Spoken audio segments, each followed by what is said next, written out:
Alrighty, here we go. We are live. So welcome. It's Monday evening. You know what that means. We are going to talk about the market update, guys. There's a lot of things going on, and there were some trends that I'm seeing that I'm wondering. Okay, what should we do now? What should we do? Should we sell everything? Like my video that I was mentioning last week. Should we actually sell everything? But before I dive into a bit more my thoughts behind it, let's wait for the group to come in. Yeah, we need some viewers, of course. Otherwise, I'm just an idiot talking to himself, as always. I'm always talking to a damn camera. But okay. Let's see. Come on. Yeah, the YouTube analytics, they are not working. It is crazy as a coconut, like always. Yeah, but we have a few things to talk about. We have a few things. We are going to talk about Pokemon, sealed products, single cards. We are going to talk about One Piece. One Piece. Yeah, One Piece is a hot potato for the moment. Yeah, we are going to talk about that, and we are going to talk about the next few weeks, what that's going to mean. Hello, Bo. Good evening. Hope you're doing well on this Monday evening. Yes, indeed. Yeah, I think for the moment you are the only one here. Yeah, let's see. But I clicked a bit earlier, so I started already at 2 minutes before 8. I was like, yeah. But okay. Have been optimizing a bit. The camera is a little bit lower now as well. Trying to change it up a little bit. Probably I'm going to switch the camera later on the other side. I'm thinking about things and changing the decor again. But okay. So hope you guys are well. It's Monday, so that means we are in a fresh week, and also so that also means that we have a new week. So yeah, it's going to be exciting. What is now going to happen? Because we are in the release week of One Piece, OP17. We are in the release week. Yes, and the Japanese set has already been released. People are actively pulling that. Woohoo! Yep. Are you already pulling that? Probably not. Nope. Product ain't here yet. No. But before I dive into One Piece, I know, Bo, you are sitting on the edge of your seat. I know you. But Pokemon. Last week I made a video talking about sealed and single cards. To be honest, sealed is barely not moving. And now you might be thinking, Siki, but you're talking from your own experience, from your own shop. No, that's not true. I look at all kinds of different websites, my competitors, and all those kind of things. And I look at, okay, some websites, you can see how much inventory they have and such a thing. And they are not selling great. Nobody is selling great. You can see that also on certain promotions that people are trying to do, because they need the cash flow. They need to get some money in. That is a bit the thing. That's how I came to the conclusion that sealed product is not moving. And also, if you now go on other things like second hands, Facebook marketplace and such, you see that, okay, a lot of people are trying to liquidate a lot of product. Are they selling? No. Even over there, you see every week the same kind of posts coming back with a huge list of products that they are selling. Is that list getting smaller? What do you think? No, that list ain't getting smaller. Why? Because usually the products that are being sold are a little bit older products. Okay, I'm talking about Scarlet and Violet. Yeah, Scarlet and Violet products.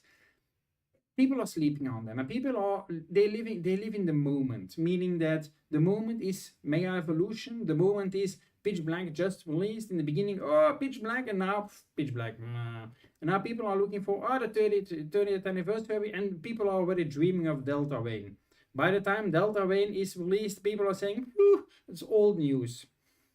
It's a bit of we are living in a strange world, with strange people. Yeah, I'm part of that. I'm also strange, I understand, but for the moment, sealed product, it's not a good play, to be honest. Yeah, I last week, you probably have seen on the website as well. I'm also liquidating sealed products. Sealed products in the case in cases, sealed cases. I'm selling. I'm selling ETB cases, Paldean Fates, Elite tech stickers, and such a thing.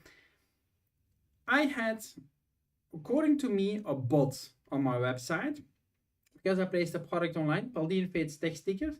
That's a sealed case. In a matter of a few minutes, it was only 2, 3, 4 minutes, it got bought. You're not gonna tell me that a random person just, hey, by accident, burst on the website, paid the product 1,000 euros, and that was it. And I noticed it also afterwards. The customer tried to backwalk it. Yeah, I even asked him, hey man, did your bot go mental? He said, no, it was me, it was not a bot. I was like, yeah, you liar. Your bot was misconfigured. And indeed, this morning the order got cancelled. So he was not interested, but his bot was misconfigured. Are things actually selling? No. Now I'm curious. We are the 24th of August, guys. I'm very curious. Conventions are starting up. Yeah. I know last weekend there were already a few conventions. I know the 22nd and the 23rd, there were already a few conventions. But were they drawing in a lot of crowds? I don't know. I haven't visited conventions. Nope. I didn't participate in it. Nope. Nobody wanted to sell me any tables. The tables were sold out, by the way. Before you think, see, they don't want you over there. Nah. Nobody told me. Perhaps they're thinking that. I don't know. But now my convention season actually is starting this Sunday. Then I will be in Antwerp in the Kinepolis. I'm very curious. Like I mentioned previously, I have now about 9 conventions planned, and I'm very curious. I'm going to take that time. I'm going to take that opportunity to read the market, to read the customers, to see what the behavior is, and I'm going to report that to you guys to see that we all have a correct understanding. Okay, what are people not actually looking? What are they buying? And what are they saying but not doing? Because that is also very important. People say a lot, but when it is time to act, they back down. They say, nah.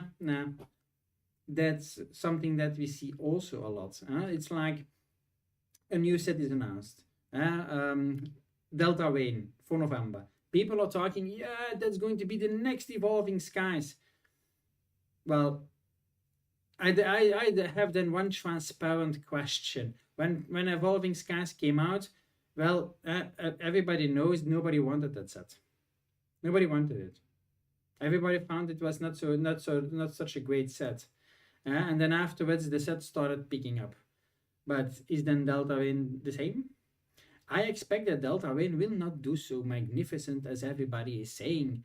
Okay, Rayquaza, a good card. Let's if you pull up now the card. So this is nothing. So we have the cards for Delta Wayne. Okay, Delta Wayne. You know. Storm Emeralda. The same shit. Yeah. So what do we have? We have the gold card. The gold card. To be honest, I'm not excited. I'm not excited for this gold card. This gold card will not be a magnificent seller. Okay, not according to me. Nope. So as you can see here, prices. Okay, these are not dollar prices. Let's turn that. No, I'm not gonna pay for that shit. But this price, that's way too much, and that you know as well. Then if we look at here, we have the Mega Rayquaza card. The gold card, according to this website, is double the price for this card. Get out of here. But this card, okay, people are gonna like it, yeah, but do people really want to spend such a huge amount for this card? To be honest, the Delta Wayne set is releasing at a very bad moment. It is releasing drop dead into the 30th anniversary, and that is very bad. That's very bad, because if this set would have now been released later next year, when the 30 years is already behind our teeth, yeah, and that nobody was still talking about the 30th anniversary, then this card would have been a banger. Now this card will be completely overshadowed with the UPCs of the 30th. This set Delta Wayne is releasing in November together with the UPCs. Was that a good move from Pokemon? No, absolutely not. Are they doing it intentionally? Who will say? But this is a very bad move in my opinion. Yeah. So that everybody is saying, yeah, Delta Wayne, Delta Wayne. People are going to backtrack that. Yeah. Look what they did with the Mega Darkrai card. Apparently the Mega Darkrai card is not so difficult to pull because there are a lot of copies out there, apparently, because I've seen multiple posts, even from people from in Belgium, that multiple posts that people were hitting the card. So it doesn't seem to be so difficult. Yeah, or people got extremely lucky. So if you now take a look at some of the other cards, this reminds me a little bit of, yeah, this gives me the urge to play Minecraft. I don't know. Yeah, perhaps I'm watching a lot of Minecraft movies lately, but that's what gotta keep busy when I'm doing my day job, listening to Minecraft in the background. But okay, this is, yeah, okay, you gotta be for such a card, of course. Feels like a bit, yeah, special character. Then some other cards, Golurk, Raikou, yeah, Golisopod, not so magnificent. So yeah, I'm not warm for this set. And then also we have here, then okay, we call this previously the Ultra Rares. This one never a hit. And let's now go to the Art Rares. Altaria, Azuril. We have also Kecleon. Okay, Kecleon. Yeah, could be something special. This kind of art, yeah, it's not bad. Okay, this is one perhaps that is not bad. But if you then look further at other cards, okay, Inkai, also a nice card. Yeah, Azuril, that's a card for the ladies. That's a cute card for the ladies, according to me. Perhaps Altaria as well.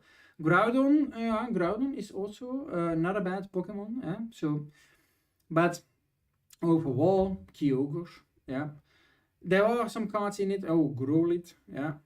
There are some cards in it that are nice, but like I mentioned, I feel that this set will be overshadowed by the 30th anniversary. Yeah. Also, I've been watching the prices for Storm Emerald on the Japanese side. Last week, the price remained stable throughout the week. Yeah, same price, no change. This week, we are starting at the same price and I'm following it day by day to see what the price trend is. For the moment, it is remaining pretty stable. Why is this set remaining pretty stable? Because we are not going to receive it for a few months on the English side. And the Japanese, they know that. They are taking advantage of that. And why not? They can. They can take advantage of this. This is now for them an opportunity. Keep the price elevated. If people want the cards, they don't have any other option than buying the Japanese one. They know, they take advantage. Yeah. So if you're buying to the FOMO, yeah. When will this set come down in price? Well, perhaps the beginning of September, when pre-orders in Japan actually open for the 30th, or perhaps closer to the 30th anniversary itself, then this set will go down. Am I then interested in this set? No. What am I looking at then perhaps? Mega Dream? Mega Dream? I see Mega Dream perhaps dropping. Mega Dream for the moment, it's not bad priced in Japan. It can be better. Yeah, it's not like, when was it? I think last year we had Mega Dream in the summer, just after the summer. I think it was 55 for $, excluding shipping, excluding taxes. 55 for $, guys. Can you imagine? Now it's 20 euros more a box. At least. No shipping, no taxes, nothing included yet. Yeah, and it's not from a sealed case. So there is a premium when you buy a sealed case. Yeah, take that into consideration, guys. So these are now the kind of opportunities that exist. So these are now the things that I'm looking at. That's why I'm also saying people are living in the moment and they are only seeing, okay, what is just in front of their nose. But sometimes you got to look at the whole assortment that is available. But people and sealed products, I think a lot of people don't understand how good sometimes Pokemon appreciates. And that's also living in the moment. That people think, yeah, okay, I'm going to buy that now. And yeah, if you want to cash out, you gotta have patience. Who these days still has patience, guys? Who has patience? Nobody. Nobody. Yeah.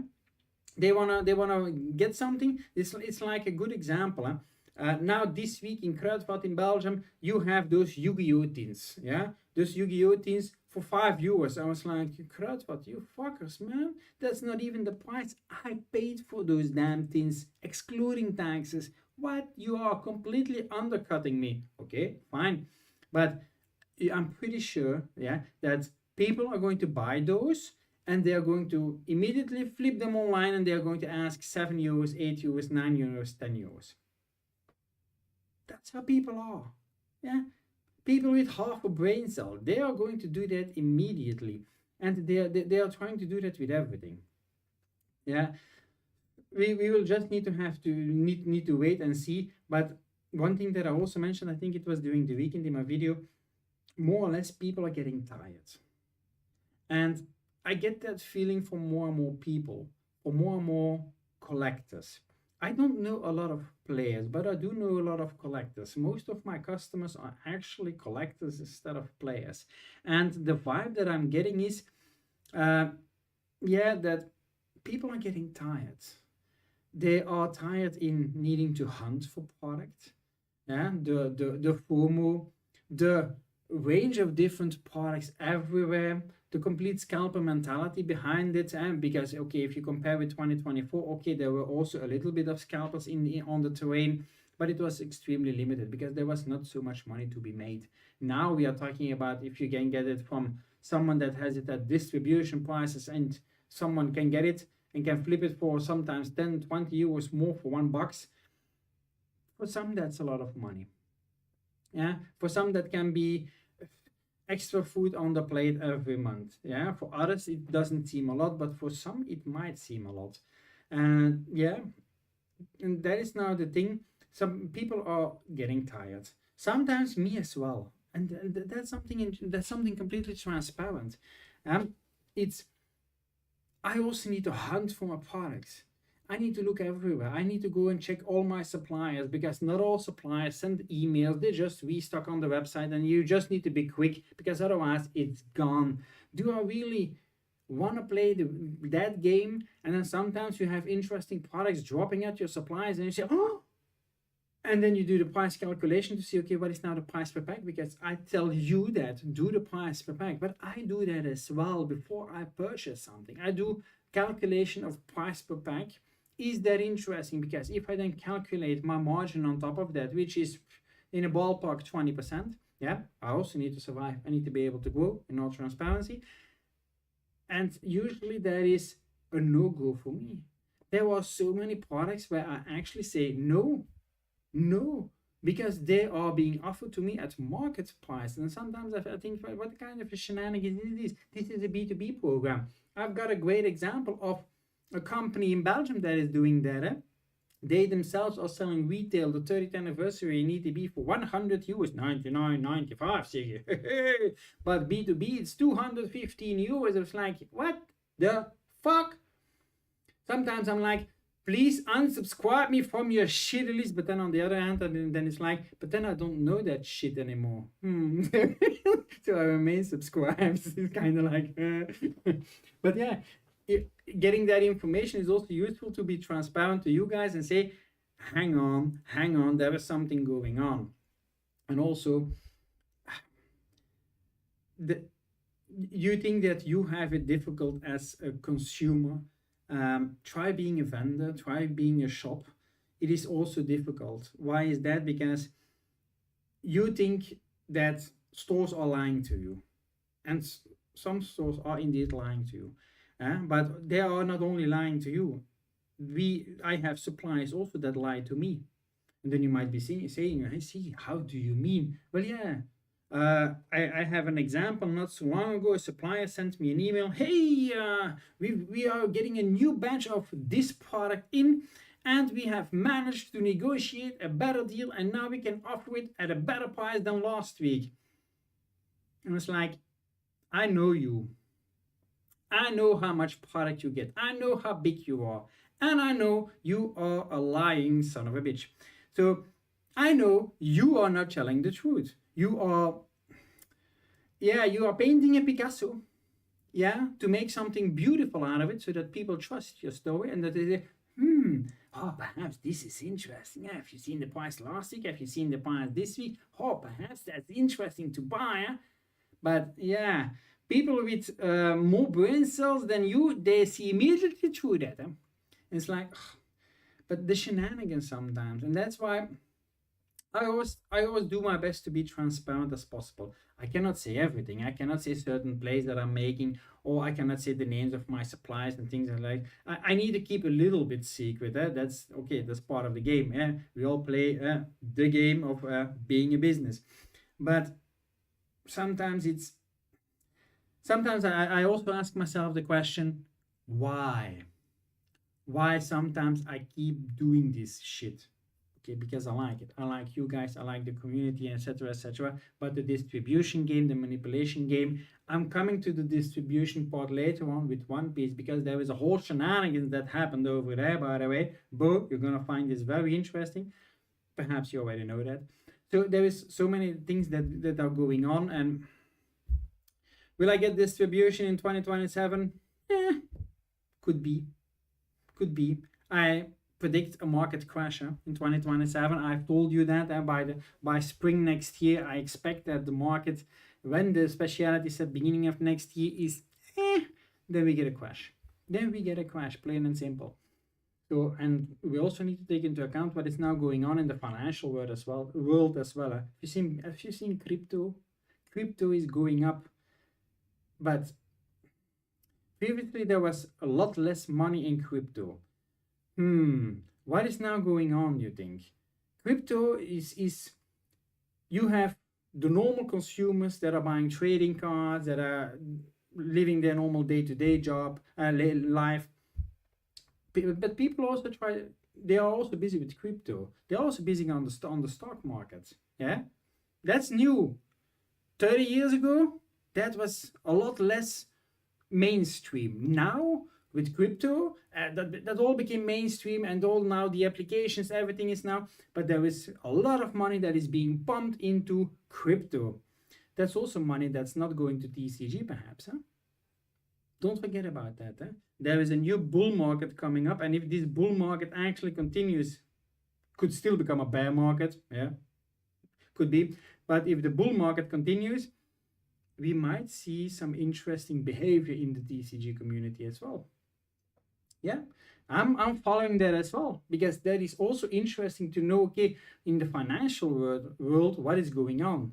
You might say, oh yeah, that's not important, but interest rates, if those get adjusted, yeah, if they get adjusted in here in Europe, in Belgium or something like that, or in the US, that is all important for us as well, because that affects how much money you can have available. Yeah, how much the economy is going to be affected with that, and are we going to get a new bank crisis, etc., etc. Then people are becoming very picky with the money, which is normal. It's survival mode. You know that. Nobody wants 2009 back. So everybody does their best to avoid that. But one day we will have it again, especially if you see how the governments are spending money and they don't care. They spend your money. Yeah, and they don't care. And then they say, ooh, we need $10 billion. Ooh. We're gonna ask more money from everybody. Yeah, we fixed the problem. Yeah, you jackasses. Yeah. But turning back now, so the sealed products we covered, but the single cards, my god. I've now so you know I have card trader 0, and there single cards, crazy, really crazy. Now also my order, my cutoff date is always Friday morning. So then I receive my huge list with all the cards that are sold in a matter of 7 days. That is combined to one big order that is card trader 0. That's not the same as card market. Now, last week I mentioned in my video 520 cards that got sold. That was the highest number since the end of July that I came back from holiday. Usually it was around, in an average, around 400 cards. Now the value was also a lot more for those 520 cards, which was really good. So the profit margin was very good. Now I'm also following, okay, what is now happening this week? Is the trend continuing? First of all, Friday, that was a shit show. I don't know what everybody was doing on Friday. Were they jerking off instead of buying trading cards on card trader? No idea, but that was terrible. But it now completely picked up. I got my email now this evening at 6 p.m. to inform me, hey, the last 24 hours you sold that amount of cards for that amount of money. I was like, oh, that's not bad. And I'm now curious, because I'm following this trend and I'm also reporting that to you guys as well also, so that you have a clear idea, okay, what is going on in the sealed and what is going on in the singles. And with the information that I'm going to get in September, because I have a convention every single week, that I can also see, okay, what are people actively looking? Are they asking a lot of questions about sealed? Because I'm going to take sealed with me. I'm going to take some sealed cases with me to conventions. 151, the booster bundle display, I'm going to have to take it with me. If people want to buy, they buy. Yeah. I'm going to see what the interest is, and I'm going to report that back, because that is going to say a lot also how people are thinking, how people are spending money, and how they are treating the 30th anniversary coming up. I'm curious about that. I'm also curious now at which convention I will see products of the 30th anniversary pop up before the street date. I've seen it already twice that at conventions people are selling products before the street date. Once the organization addressed it to everybody to say, please stop it, because the organization can be held liable for that. And the second time that I saw it, then there was just a piece of paper on the table with the prices, and they were selling it under the table, not in plain sight. Curious what we will see with the 30th anniversary. And then also, people, if you see that, if you get the opportunity to buy it before the street date, you're going to pay such a big amount that it's not worth it. Don't do it. I've seen it with those sets that I'm talking about, and those prices were extremely high. Why? FOMO. They take advantage of that and they make a huge profit. And yeah, why do that?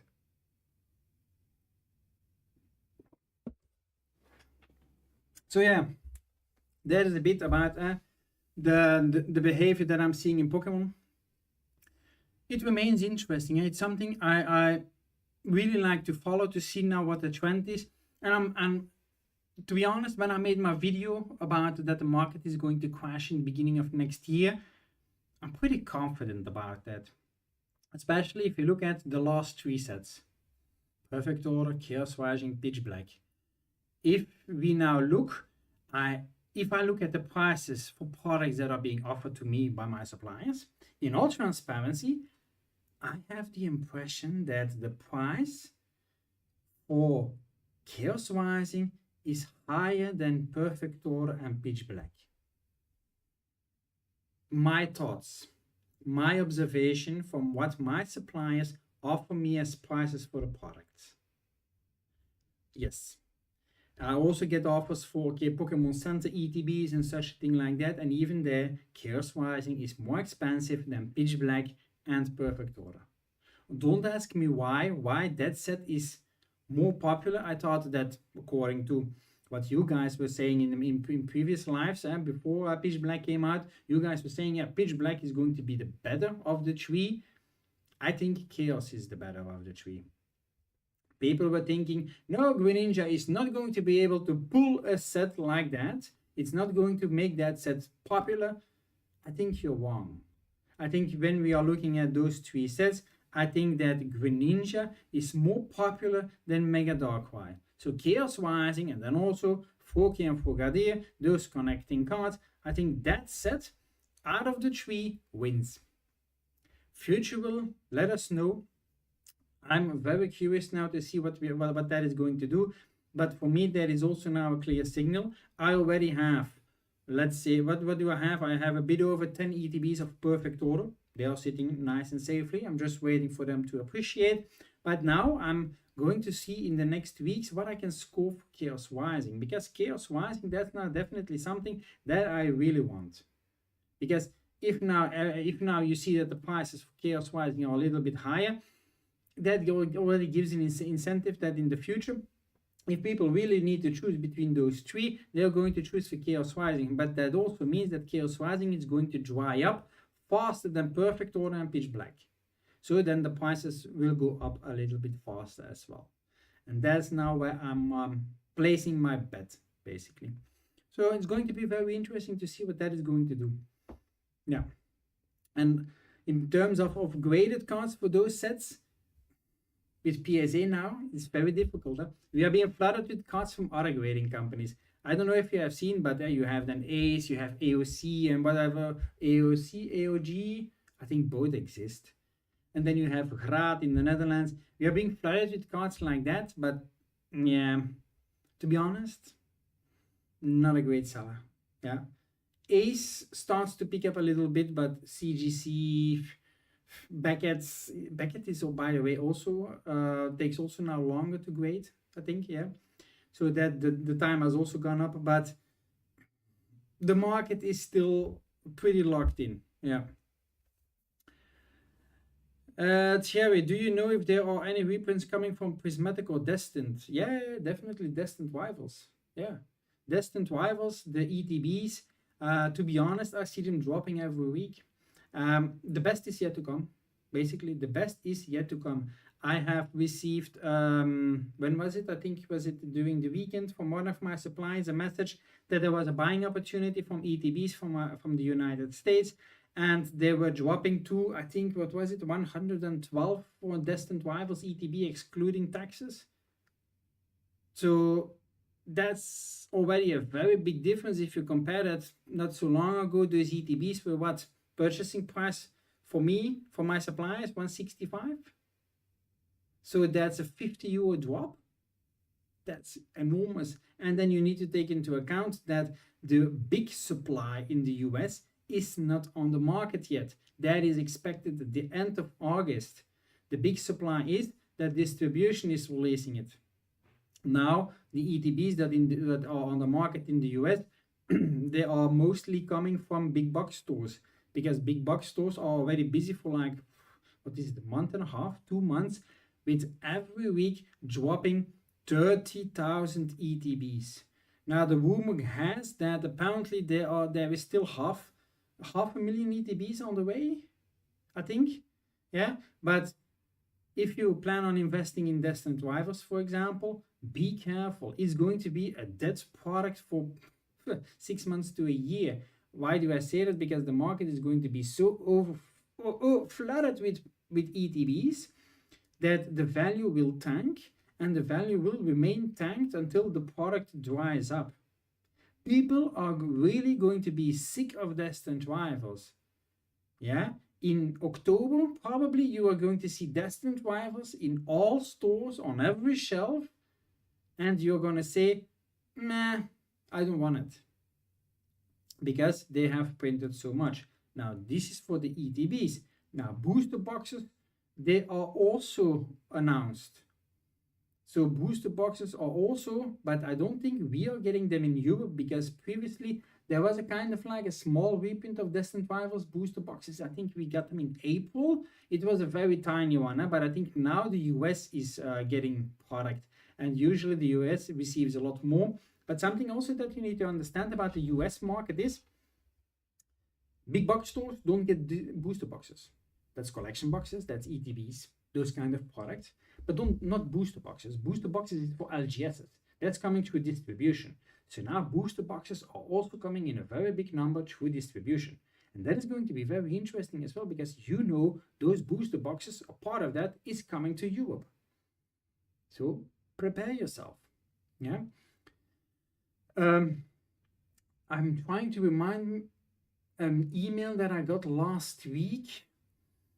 But no, that was an email for the 30th anniversary. But those products were too high for. They were asking 175 excluding taxes for a 30th anniversary ETB. That was like, come on, guys. That's once again like what, 215. So that was from another European supplier, not in Belgium. So that is crazy. Prismatic, I have no news about something coming. Why is that? Because I don't know. I don't think we are going to get something from Prismatic. For the moment, ETBs are still everywhere. If you look at the stores, a lot of stores still have it. At a convention, you easily find people with ETBs. Prismatic has been, they already did with Prismatic what they are now going to do with Destined Rivals. Plain and simple. But yeah, so that's something you need to take into consideration. What else is coming? Journey Together. Journey Together booster boxes are coming. They are going to be the non-enhanced. In the United States, they are looking forward to it because the non-enhanced is more expensive than the enhanced. Why is that? Because in the US, everybody in the beginning with the release, they got enhanced booster boxes. So the non-enhanced was in Europe, and for them it's a scarce product. It's a limited edition product because they didn't got a lot. If they got some product, then it came from Europe to them, and now they are looking forward to getting non-enhanced ones. So most likely we are going to see the non-enhanced as well. But in Europe, people are also a bit hush-hush. Asmodee is not putting that out so transparently. And also, the thing with distribution in Europe is now they are not giving stores many options. What do I mean with that? Previously in 2024, when a distribution when you wanted to buy something as an LGS from distribution, you could go on their website and you could just buy some as much as you liked. That was previous. Now everything on the website is sold out, and distribution contacts you and they say, hey, my dear LGS, we have a package for you. We have a bundle. They sell it as a bundle. And then they say, the bundle that is assigned to you contains this, this, this, this. You can only say yes or no. This is information I got from friends that have distribution. And that's just what they get. They just get the question, do you want it or not? If you don't want it, we go to the next one. And the package is then done according to your business size, your spend with them. The bigger you are, the bigger your package. So if now a very big store wants to get a good piece of the pie, they also need to take other products which are most of the time not always interesting. What am I now saying? Black Bolt White Flare poster collections. They have been announced as being reprinted as well. They are on the way. And do stores really want that? The poster collections? No, they don't want that. What do they want? They want ETBs, they want booster bundles. But the poster collections, they don't want that. And you can understand why. That takes a lot of space. It's a product that doesn't move very good. And once you buy one box, you have the poster and you have 2 packs of from Black Bolt and 2 packs from White Flare, and that's it. You have seen it. And then you just want the pack, so then you're better off with the booster bundles. So there were some bundles coming along, and I think if we are now getting flooded with products, with reprints, that LGS is going to get it stuffed onto them with only an option yes or no, and then stores are going to fire sell it because 30 days after that has been shipped to them, the invoice needs to be paid. If you have a package from your distribution coming in and it's a bill of 20,000 euros, and imagine that 10,000 euros was for the 30th anniversary and 10,000 euros was Destined Rivals, Prismatic Evolutions, all other things, but products perhaps that are going to be dead weight. That 10,000 euros needs to be paid within 30 days as well. It's not only products from the 30th anniversary that already sold. So they need to do some really good calculations on that. Otherwise, they are going to be screwed. So it's going to be exciting. Yeah. Curious. So that's why I'm also thinking that the longer this takes, the more chances of an actual crash. Then I'm also seeing, that's also why I'm thinking that Delta Wayne is not going to perform perhaps that great because those prices are coming down probably rapidly. Now I'm also expecting the end of August. We always receive at the end of August the holiday calendar for the holidays, for the month of December. That should be releasing next week. I haven't seen anything about it. Haven't heard anything about it. I'm curious. Are we going to get the holiday calendar 2026? Normally we receive it every year. One thing that we didn't receive last year, can you guys guess it? What we didn't receive last year? I'm curious. Tell me, what didn't we got last year?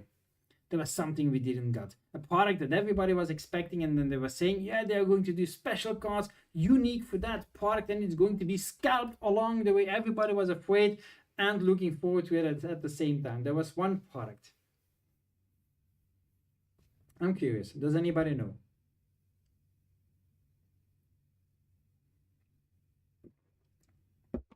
The cards have a specific stamp on them. Yeah, no. Trick or treat. Those cards for Halloween.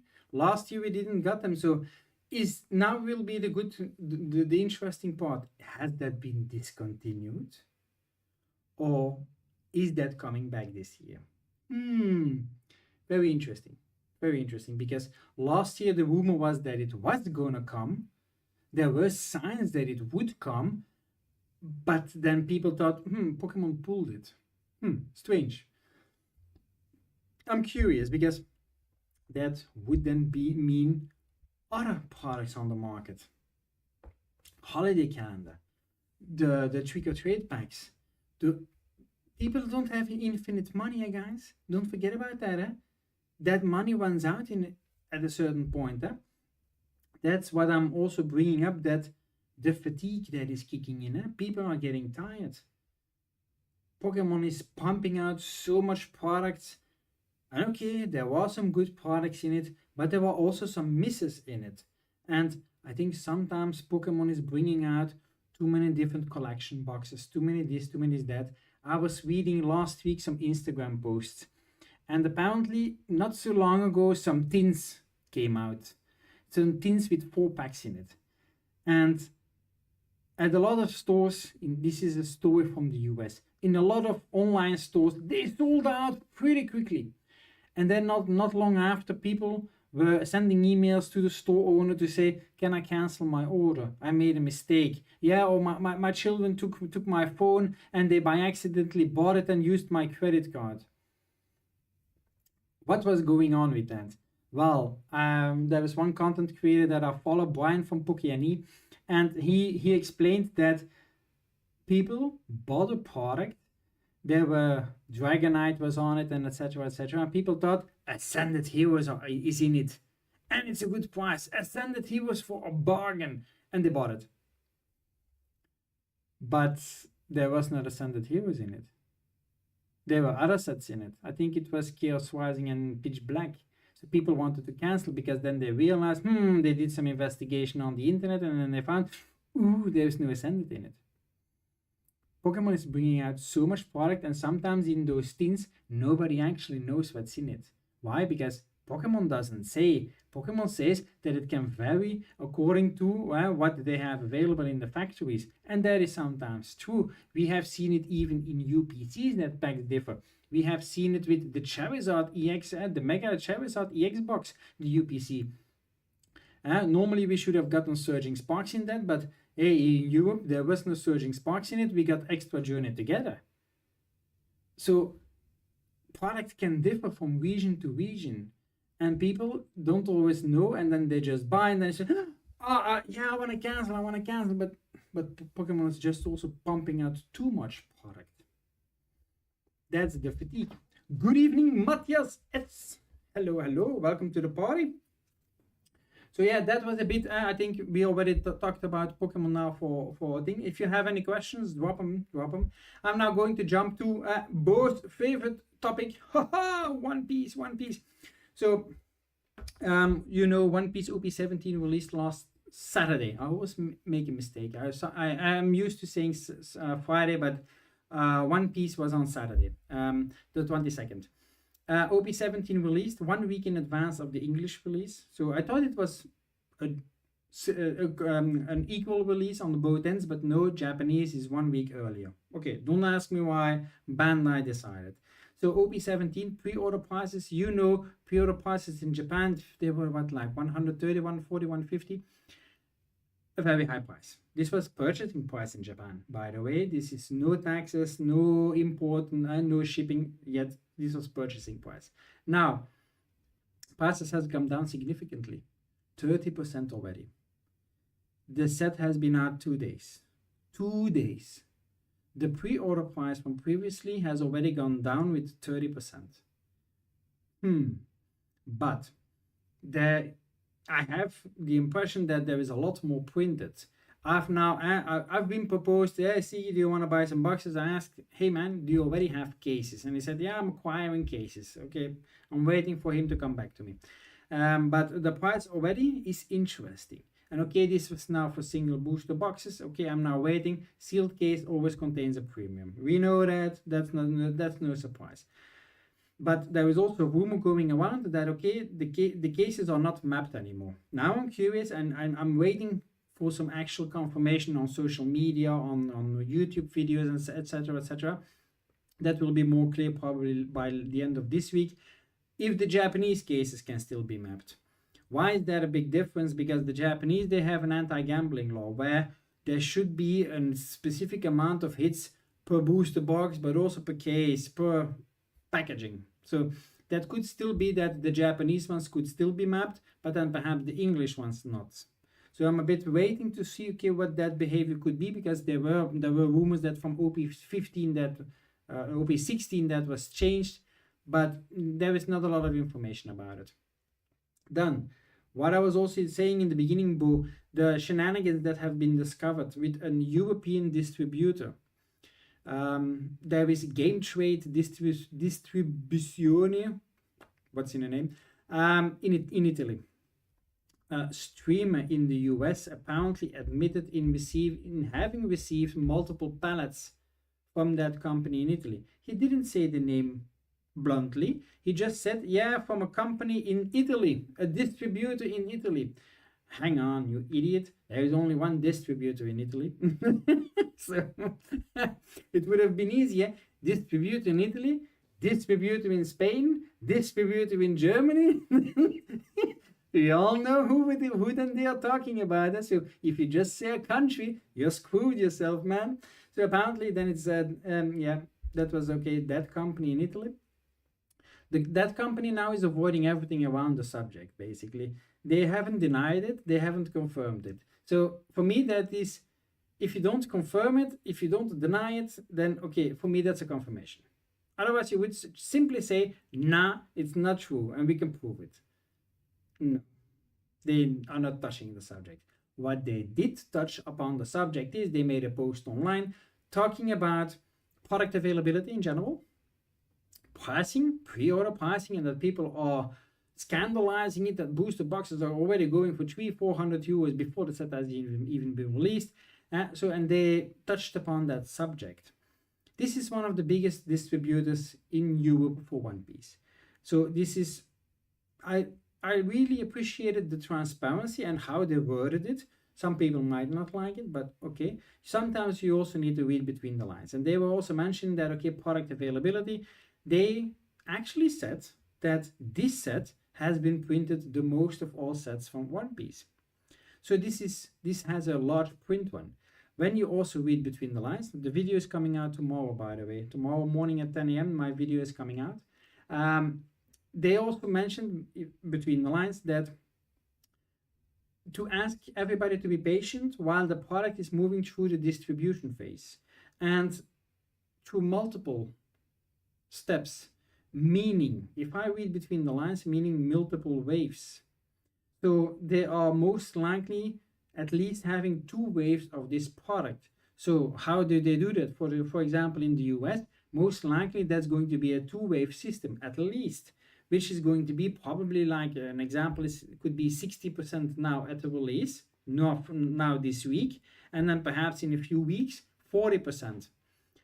Pokemon is doing the same thing, and this is kind of like a tactic to cool down the market, because they know in the beginning FOMO is great, everybody's going to put their money in, but then those 60% that have bought product, it's gonna be sold out, but those 60% they have gotten to see the cards, etc., etc. And if they then wait for the second wave a few weeks, that gives the market to be acquainted with the set, be acquainted with the cards, and that the prices find their balance. That is going to be important for the second wave, because then with the second wave the sealed product will be then offered at the price which is then suitable in correlation with what the single cards are going for. If you then have a manga going for 6,000 euros, well, yeah, you can forget about that. But if the manga is going for a lot less, or etc., etc., then the booster box price could be also lower than the original one. So that's the kind of tactic that trading card companies are now utilizing. With Pokemon, it's helping. You cannot deny that product flow has been decent, and now Bandai is also doing such a thing. Will it be enough for the anniversary set? That's going to be a very difficult question. It will depend, because pre-orders are sold out everywhere, but if there is indeed a second wave and that is perhaps not on the books yet completely, then it will depend. Will there be even a third wave or fourth wave? Nobody can confirm that. Nobody can rule it out either. Why is that? Because unknown terrain. Bandai, basically, they do whatever they want. And if now a distributor mentions that this has been the biggest set in terms of print so far, that already says a lot. But one thing that I also mentioned, also noticed this on the internet. Okay, you have OP18 and EB05 have been announced. But the strange thing is, that's all what they are talking about now. And then sometimes I wonder, Bandai, why did you do that? Is it now on purpose? Is this a tactic that people are already dreaming of the next sets before they even have the anniversary set in their hands, so that they perhaps are thinking, hang on, I'm not going to go too deep in OP17 because OP18 also looks mighty fine. Of course it looks mighty fine. It's freaking One Piece. Yeah, most of the sets do great. And then you have, was it EB05?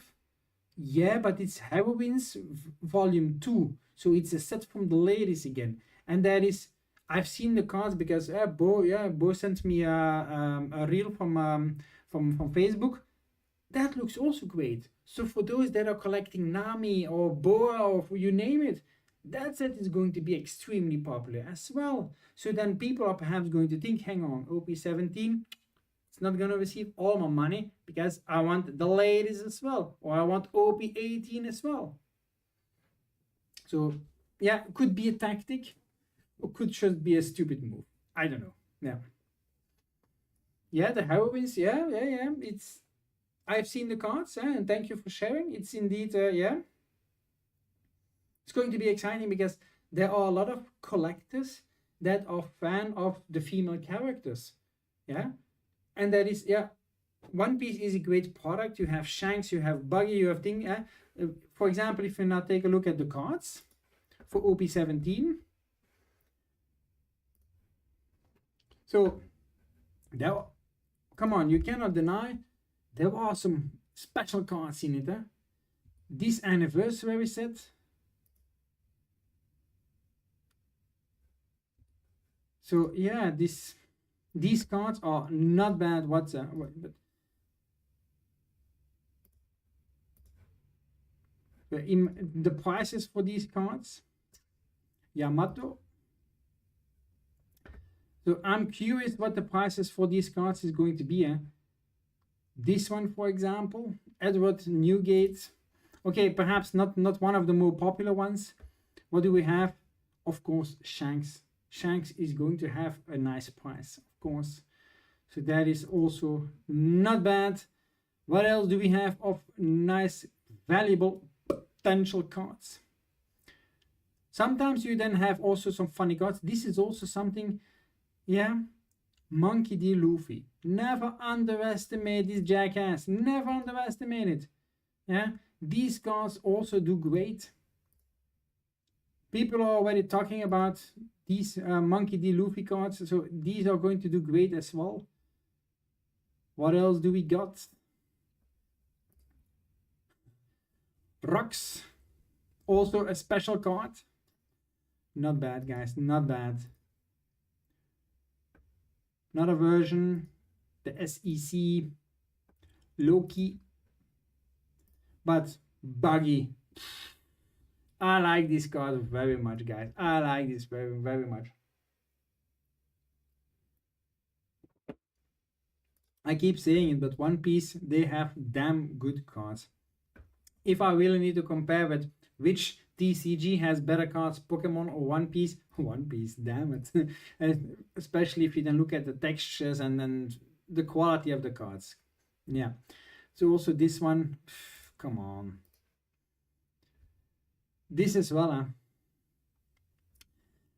it's going to be it's going to be an expensive set, and I see okay why stores are trying to do that. Okay, that the prices are going to be so high. So I really hope Bandai printed this to the ground. I really hope so, because a lot of people want to get their hands on this. They want to have a few of these cards perhaps in their collection. I understand it, but yeah, the thing is, now you have players, you have collectors, you have scalpers, you have investors, you have even big companies that are investing. So that really makes it difficult, and sometimes, yeah. One Piece, I think One Piece is here to stay, but yeah, the product availability needs to change. There is something that really needs to change. Otherwise, yeah. But I think Bandai is going to do some experiments. We need to see what it's going to give.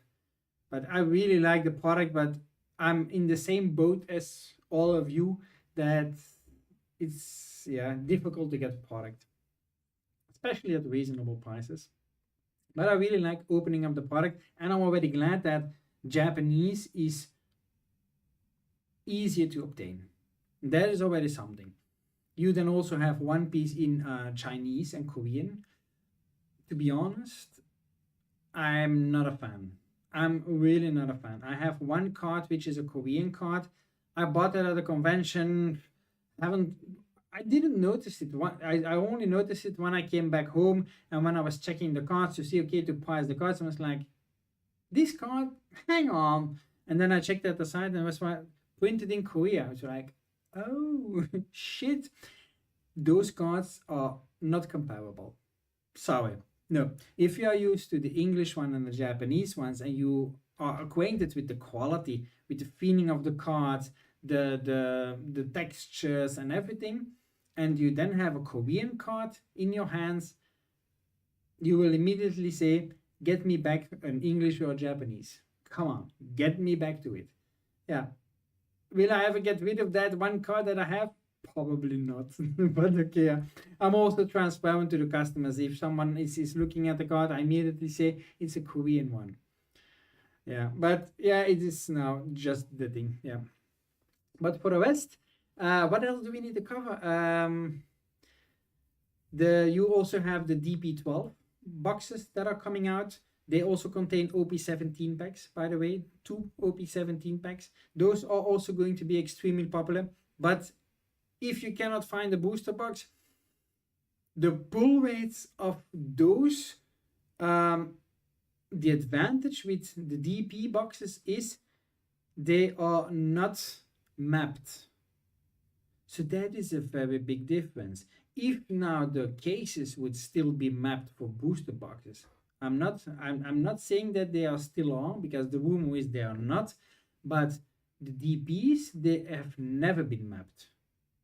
So there it is all 100% random. And there are booster packs of OP17 in it, and you can have any cards from the set. Who is there on the Korean? I need to look. I can see this during the weekend because I got a convention on Sunday, and then I can see it because it's in my inventory in my storage, so I don't have it. Yeah, don't know it by heart. No, don't know all the cards I have. But so guys, if you are sometimes looking for interesting products as well, the DP12 boxes that are coming out. If you cannot snag the booster boxes, perhaps the DP12. Yeah, there are also you have 2 booster packs, and I think also some dons, I think. Yeah, something like that. So also could sometimes be interesting. Yeah, but also be careful that you don't overpay. You remember what I always say: price per pack. If the price per pack is way too high in comparison with buying a booster box, stay clear. Yeah, if a store makes a mistake and they price it too low, buy. Hey. But then you can also hope that perhaps some people don't really realize exactly what's inside that, and that they only focus on booster boxes. Then perhaps those DP boxes could be a snack for you. Just putting that out there. It is all possibility, and yeah, a pack is a pack. If it is in a sealed thing and cannot be manipulated or cannot be mapped, why not? Why not? Previously, you also had sleeved boosters, but I have the impression they are not doing sleeved boosters for One Piece anymore. I think they are still doing it for French. But I remember having a ton of sleeved boosters for OP08. And I think not long afterwards, the product died down on the English side. Yeah. I remember I had back then 2 sealed cases of sleeved boosters. And a sleeved case is 144 sleeved packs. I was like, what? It took me a year to sell that. Yeah. I didn't sold everything. I still have, I think, how much? 24 or 48 packs or something like that. Sleeve boosters. Yeah. OP08. Will it ever appreciate? A little bit, probably. Hey, I've got patience. It's not going anywhere. But yeah. For the rest, what are we now also? Do you know what are prices of Distant Rivals ETBs from distribution for this reprint? There is no information about Distant Rivals hitting European distribution. But in the United States, I know that one content creator with distribution with like 4 distributors has said that the price is the original price between what $30-40, and then you have Woody from Alpha Investments. He said, yeah, he's getting them for $70. Yeah, it will be somewhere in between probably. So in the US, they are also now being forced to around the original release price. In Europe, there is no news about something like that, a reprint. There is no news. Will it hit us? No news for the moment, but it will be brought over from the US. That you can be sure of. In September, we are going to hit it. Yeah, I already saw pre-orders from certain suppliers for me. I receive messages every week. Destined Rivals this, Destined Rivals that. Delivery beginning of September. Destined Rivals. It's coming. Yeah, and the prices are coming down slowly, but still the prices for Destined Rivals ETB is already below 150 euros retail. So you're from Romania, and a lot of stores are doing pre-orders, and the prices are 85 and up, happening this week. Whew. Yeah, perhaps they are getting yeah, in the US there is a rumor also that is going to like $85-90, because Pokemon is completely crushing the market. But if you are seeing this in Romania, that means that there is also supply from distribution in Europe. If that is the case, then it's really going to crash. It's going to be that product. If you buy it, if you want to keep it as an investment, prepare to hold it at least a year. Otherwise, it will not go in 2 months back to 200 euros. Forget about it. We received Prismatic Evolutions ETBs around the month of May. They started to drop, and they slowly but still came in. I think even in July they still dropped. And look at the prices now. That is still far from the 200. So yeah, but in the EU, yeah, but in Belgium, I have not seen decent pre-orders for this. When I see things like this, I always have the impression that it's coming from the US, because when they say the delivery date, it is always that they are saying September. And that correlates with the date in the US. But we are going to see, but apparently also, you cannot be fooled with the Destined Rival sealed cases, because apparently in the US, on the sealed cases, there is another sticker on it. There is actually mentioned that it's a reprint. The cases, on the label itself, behind the actual product name, it is mentioned reprint, but there is still mentioned on the label the street date, which is strange. I've seen pictures, I've already seen it online, it exists. Is that going to be the same thing now here on the European market? I don't know, but it exists. If we get cases like that, it could be that those are coming from the US, but you can also see that where they are printed. If it's mentioned that it's printed in the US, because on that label from that case that I've seen online, also it was very interesting. You could see that they are using less and less products imported from China. Yes, they have changed a lot in the US side to perhaps improve production speed, because can't you remember, was it in 2024, 2025 that certain sets were delayed, certain ETBs were delayed because there was a problem with the accessories? They were saying, yeah, that not every accessory was available to complete the packaging of the ETBs. That was most likely the products that were coming from China, and that they had issues with that, and then most likely they did now their best to produce it in the US or perhaps in Europe as well, to avoid these kind of delays. Will be interesting, but you can clearly see that because it needs to be mentioned on the boxes where the products are coming from. So we are going to see that very soon.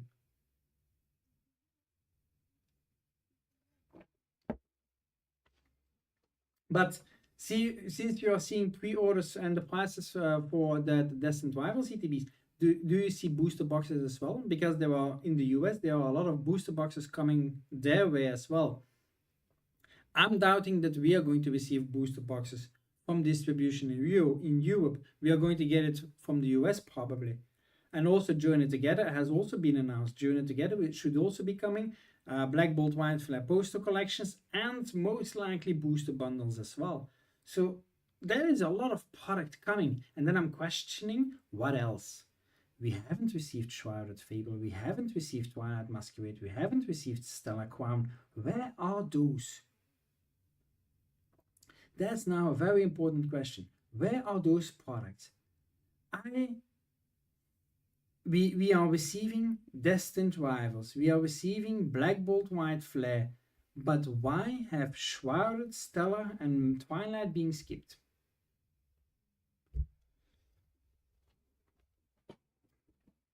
But Journey, that is confirmed in the US. Non-enhanced booster boxes and also a big amount.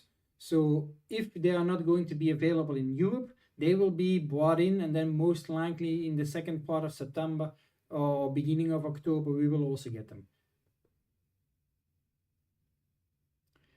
Why is product coming from the US?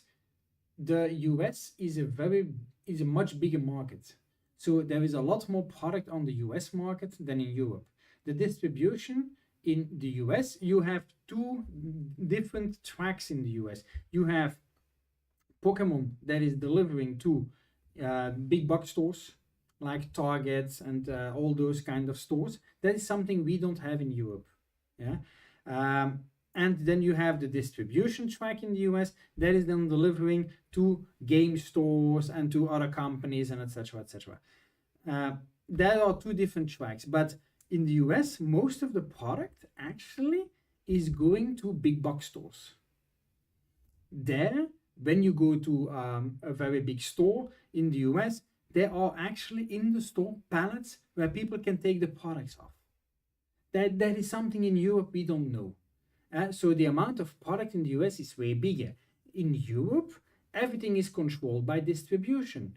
Distribution, they decide who they allow as a customer. They decide how much you receive. And that's why the scalper story is actually so big in the US. Because if you are in the US going to big box stores and you can buy 50 ETBs at MSRP, and an LGS is asking $20 more for the same product because they got a higher price from distribution, then yeah, the scalpers win. And that is the whole situation in the US. I know a company in Europe that imports from the US and that has direct contact with a very big scalper apparently. I had a talk with that company from in Europe, and they admitted that I asked, how do you do that? How do you get the product basically from the US? And they clearly said, yeah, we buy from scalpers. I was like, oh, so that product that they were importing doesn't come from distribution in the US, but it comes from the big box stores where scalpers have gone and get the product. Why is it then sometimes interesting for us to import from the US? The price difference between dollar and euro matters also. Yeah, $1, that's not equal €1. So if they are now selling an ETB of destined drivers for $100, I think we are paying like what, $86? 86 euros? What is the conversion rate? Convert dollar. Yeah, 86. So $1 is 86 cents in euro. That makes a difference as well. So if they are now dropping the prices in the US, let's say that an ETB goes for, let's say the price drops for a destined drivers ETB at $80. And let's say here on our market it is 125 euros, but $80, that's just under 70 euros purchasing price in the US. And okay, 15% tariffs that you need to count, and shipping ain't for free either. And then you need to add taxes on top of that. You still have a good profit. Yeah, imagine that you have, let's count 70 euros. Yeah, and you count 50% tariffs. That's 80 euros, 15% tariffs. Then you need to calculate, okay, imagine that 21% taxes for Belgium. That's 97 euros. And perhaps that this product has a value on the European market of 125 euros. And take now 2 euros 50 shipping per ETB. You're coming at 100 euros that you bought a product in the US, you imported it, and you can sell it for 25 euros extra. This is what is happening every single day. That's how it goes. A lot of those mega Charizard XUPCs, the biggest amount came from the US. Prismatic Evolutions ETBs, biggest amount came from the US. This is happening every day. Some stores are openly communicating that the product is coming from the US and etc. etc. And others they don't. You're not obliged to do it. It's no requirement that you need to state, and hey, I imported it from the US, and well, nobody cares. But that's yeah. How do you mean that confirms what Rudy said in his last video? What do you mean? We import a lot of product. We don't, in Europe, we don't get so much product as you would imagine. And then everybody's talking about, yeah, but the big printing facility in the US. Yeah, the US, once again. Yeah. And the US is also changing one other thing. Now they are printing also product for, it's not Canada, it's another country. And starting from January, that's also done, something like that. So that is, they are changing so many things, and it's now going to be curious. And also another thing that I've been thinking about is you have now Pokémon Center ETBs in German language. And most likely it will not take long before we get French ETBs, Pokémon Center, or perhaps Italian. But are they upscaling printing capacity in Europe as well. Someone previously told me that apparently they are also printing in Austria. They are printing in the Netherlands, Belgium, and Austria or something like that. I hope they upscale because the appetite for the market is big. And Pokemon is adding other products, other SKUs. We need to be upskilled as well. The printing facility in the US, that all sounds mighty fine, but my original thought was, what about us? Because previously Pokemon said they were going to stop printing for Europe in the US. Because previously a lot of our product came from the US. All the ETBs came from the US. All my ETB cases previously, it was stated, made in the US of A. So yeah. Regarding all the product being going not through distribution, the scalpers taking all the product from big box stores. Yeah, of course. Yeah. Yeah. And then they make their own pallets and then they ship that out. Yeah, the store I had talks with, they received pallets. And haven't you sometimes noticed that with the Prismatic Evolutions ETBs, you have seen that when stores were putting up the pre-order or the product order on the website, that they said the ETB was not in mint condition. It could have small dents or a small whip in the seal. Yeah, you probably have noticed that. And they said no sealed cases available. What do you think was that? Those were ETBs scalped from big box stores, and then they were placed on a pallet, placed in boxes, and shipped to Europe. And because they were not in sealed cases, people already handled them, already had them in their hands. And depending exactly how they were boxed, perhaps not good enough, they got a little bit of damage during transport because, hey, yeah. And those were those ETBs. Huh? Later on, there were cases, and those cases came from distribution in the US. But all those that didn't came in cases, that they said could have minor imperfections, those were from the big box stores. So yeah, sometimes you need to understand, and it's always the product from big box stores that is coming first, because big box stores get first their product, and then afterwards it is distribution, the LGSs in the US. That's how that flow works. Yes, to avoid a bit of market manipulation by LGSs.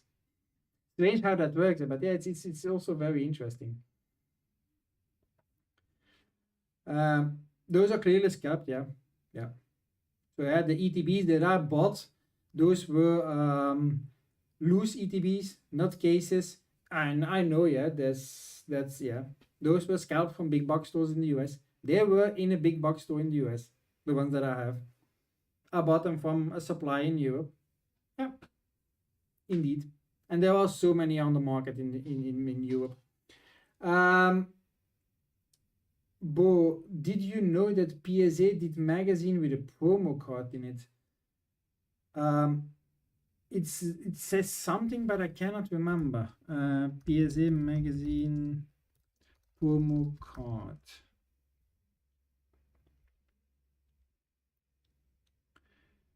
PSA and Bandai partner on exclusive.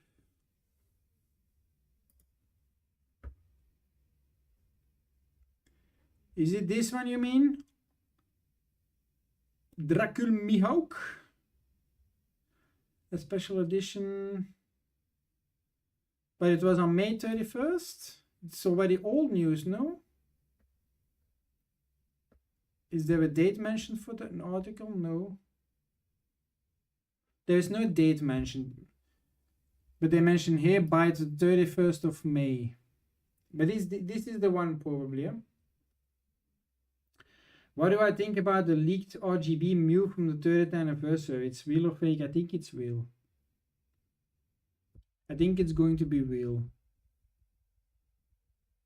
Everybody was speculating that Pokemon had an additional surprise for the 30th anniversary.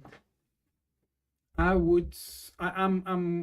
thinking it's real, to be honest. Yeah. Unfortunately. But yeah. Those cards will be expensive, but some people, but That is the latest one. Yeah. Yeah, but it's yeah, not such a popular card, I would say. If it was now Monkey D. Luffy, different story, I think. Different story. Oh, wrong skill. Yeah. Ooh, my God.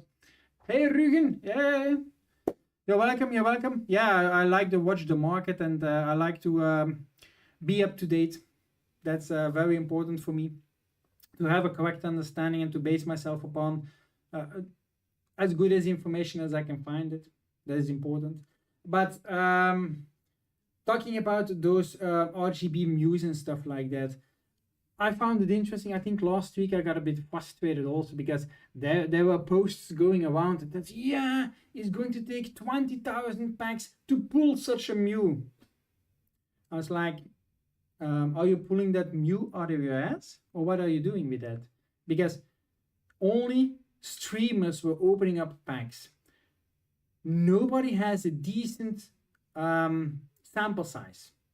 Who can say that they already opened 20,000 booster packs of the 30th anniversary? Nobody. It would be mental if already someone opened 20,000 booster packs of that. But then there were posts going around how rare the card is going to be and how difficult it's going to be pulled, and that the card will be at least 10,000 euros. Really? Really? It's like, where are you pulling that number from? Are you stupid or what? It's like, and then the problem is that you have actually people that believe that. People, the 30th anniversary, releasing on the 16th of September. The amount of packs will be gigantic, not enough most likely, but okay. The prices will be gigantic. I know that's what she said as well. And people are now hyping it up. It's saying, yeah, it's going to take you 20,000 packs to pull that card. How mental is that? And then people are surprised. Yeah, there is a lot of FOMO going around. Yeah, no shit, Sherlock. Yeah, because you keep believing bullshit. Several people were calling it out in the comments of those posts to say, what the hell are you talking about, man? Who pulled 20,000 packs? Who did that? Nobody. And they were opening up, what was it? A small sample, and then they were saying, yeah, we pulled one. It's like, say what? And then now you all of a sudden are the genius that can predict how many packs it will need. Yeah. That's, oh, come on. That's very frustrating because I then sometimes have the impression that, okay, you're doing it for wage bait, clickbait. Yeah, you just want to get the views, you just want to get the comments, so that your account gets a bit hyped up. Okay, yeah, nice and dandy. You got your 15 minutes of fame, but everybody thinks you're a jackass. Nice. But also, then you have them perhaps stores that are reposting it, and they are riding the waves, let's call it, because then they are seeing, ooh, look at that. Oh, once in every 20,000 packs. Ooh, look at that. Potential 10,000 for the card. And they're going to use that to the customers. Yeah, but this product, you're going to be looking at 15 to 20 euros for a booster pack. Hang on. 15 to 20 euros for a booster pack? It's 5 cards. Oh, yes. And that's only if you're lucky, If you're lucky, because otherwise, I'm going to ask you 25 or 30 euros, Because you have such beautiful eyes. Oh! People buy everything, Yeah, it's the bigger they make the hype, the more people are going to spend. And some people are really an expert in hyping shit up. Logan Paul, for example, for that people pay so much money for actually 2 times 0. So yeah, it's kind of like they did like a Boa Hancock too. It's like $200 for a year. Yeah, but yeah. So certain, yeah, but yeah, you have a soft spot for Boa Hancock, of course. Yeah, that's not so good, Bo. But yeah, it's we are looking at interesting times. I'm still watching the prices for the 30th anniversary. There are prices coming my way every week. Sometimes I need 5 minutes to recover from laughing. Sometimes I'm just saying, what the fuck? This guy, yeah, the there is no straight line in it, and that's what I was saying also in my video. I think it was that released this morning or something like that. Everybody is doing whatever they want. Everybody is doing whatever they want. You have a store asking 100 euros for an ETB. You have a store asking 150 euros. You have a store asking 190 euros for exactly the same product. That's crazy.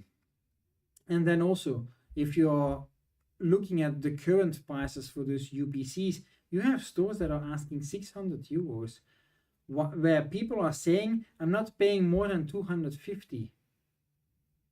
250 to 300, that should really be the maximum, huh? Really, that should be the maximum. And okay, you're gonna say 60 or 30 packs in it. Okay, let's take then 300 euros, 10 euros a pack. Shouldn't be more than that, huh?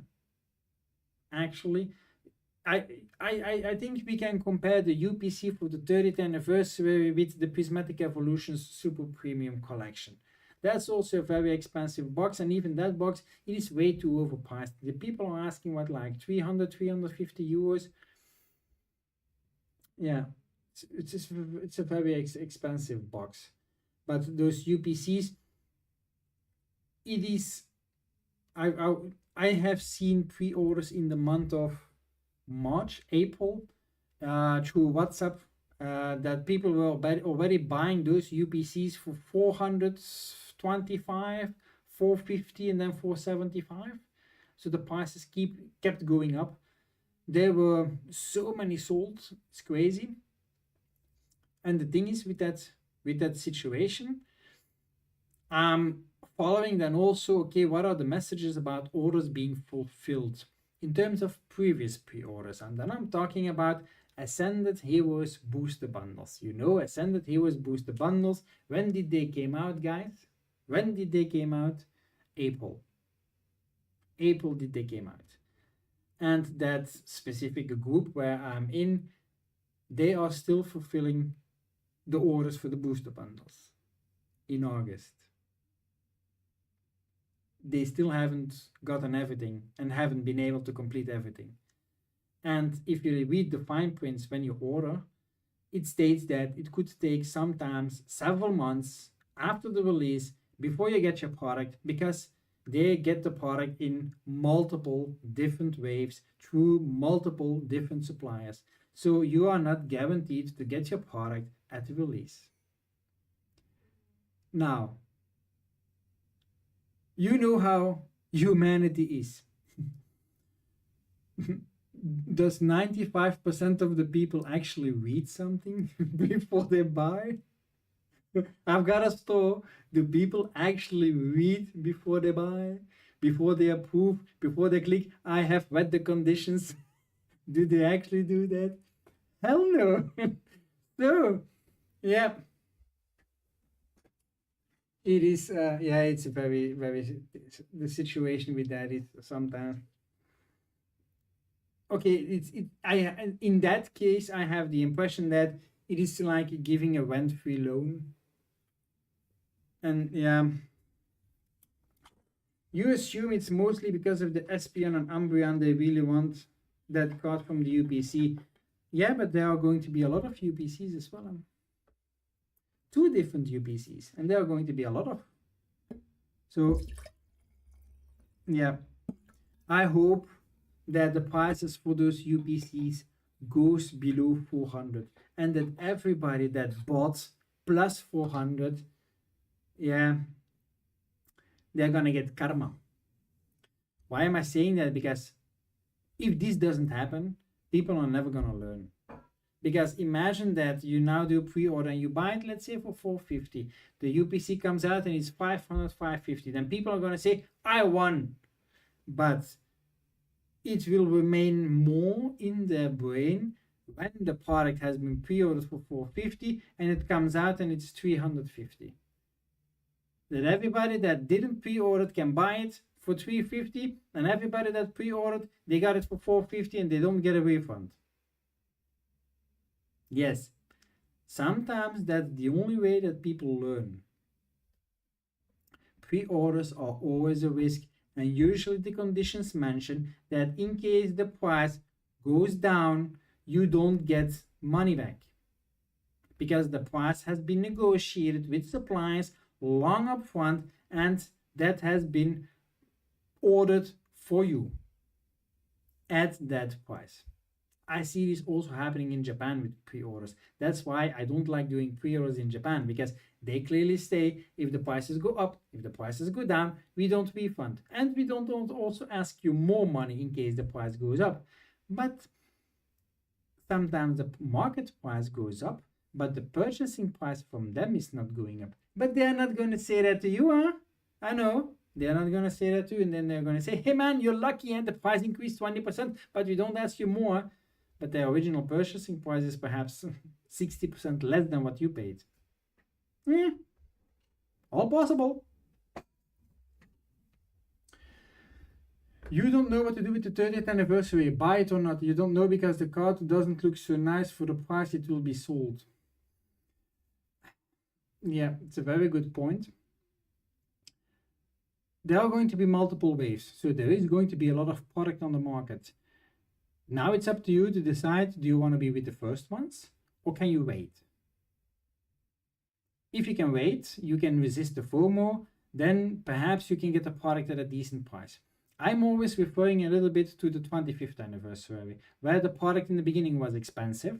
From the beginning, I think ETBs went for 150, something like that, 125, 150, a bit the prices that people are hinting now.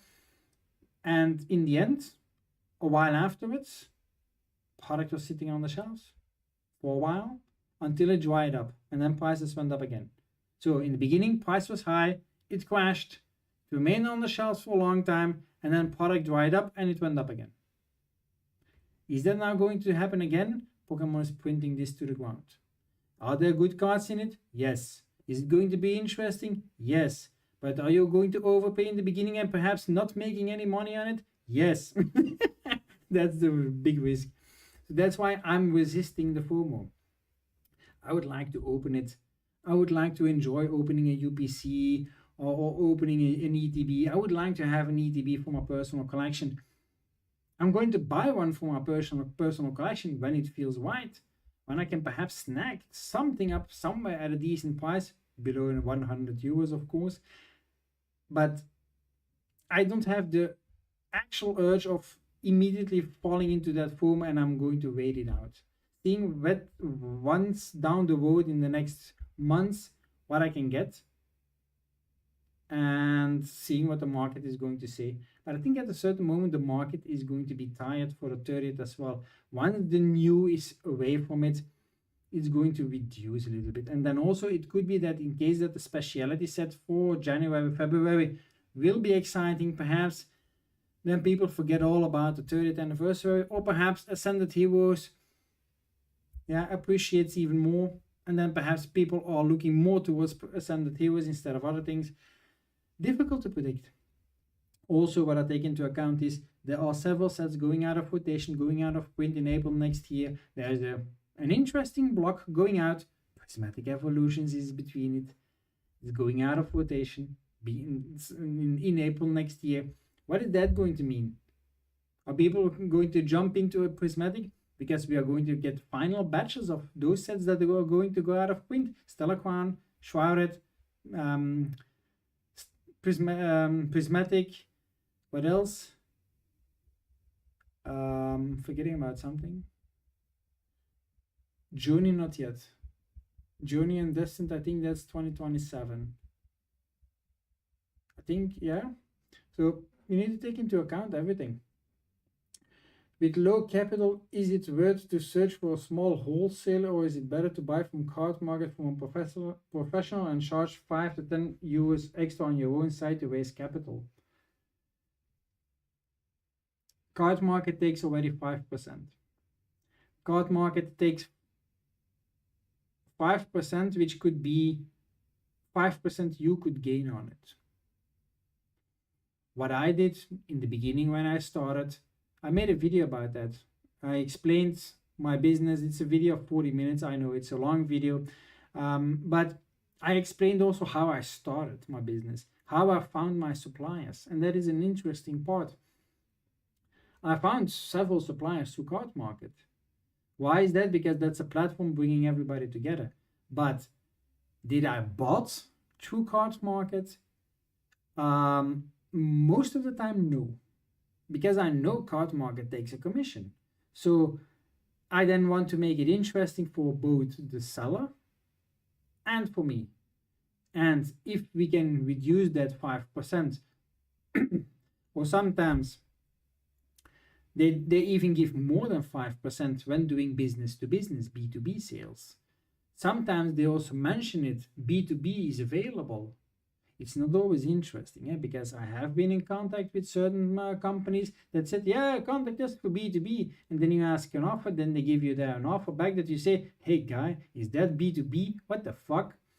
So yeah, one thing with that is be careful of getting scammed, because if you're doing a sale outside of Card Market, you don't have any protection. That's your responsibility. Usually the payment is done through bank transfer. It can be done through PayPal goods and services. Never friends and family. Never do that.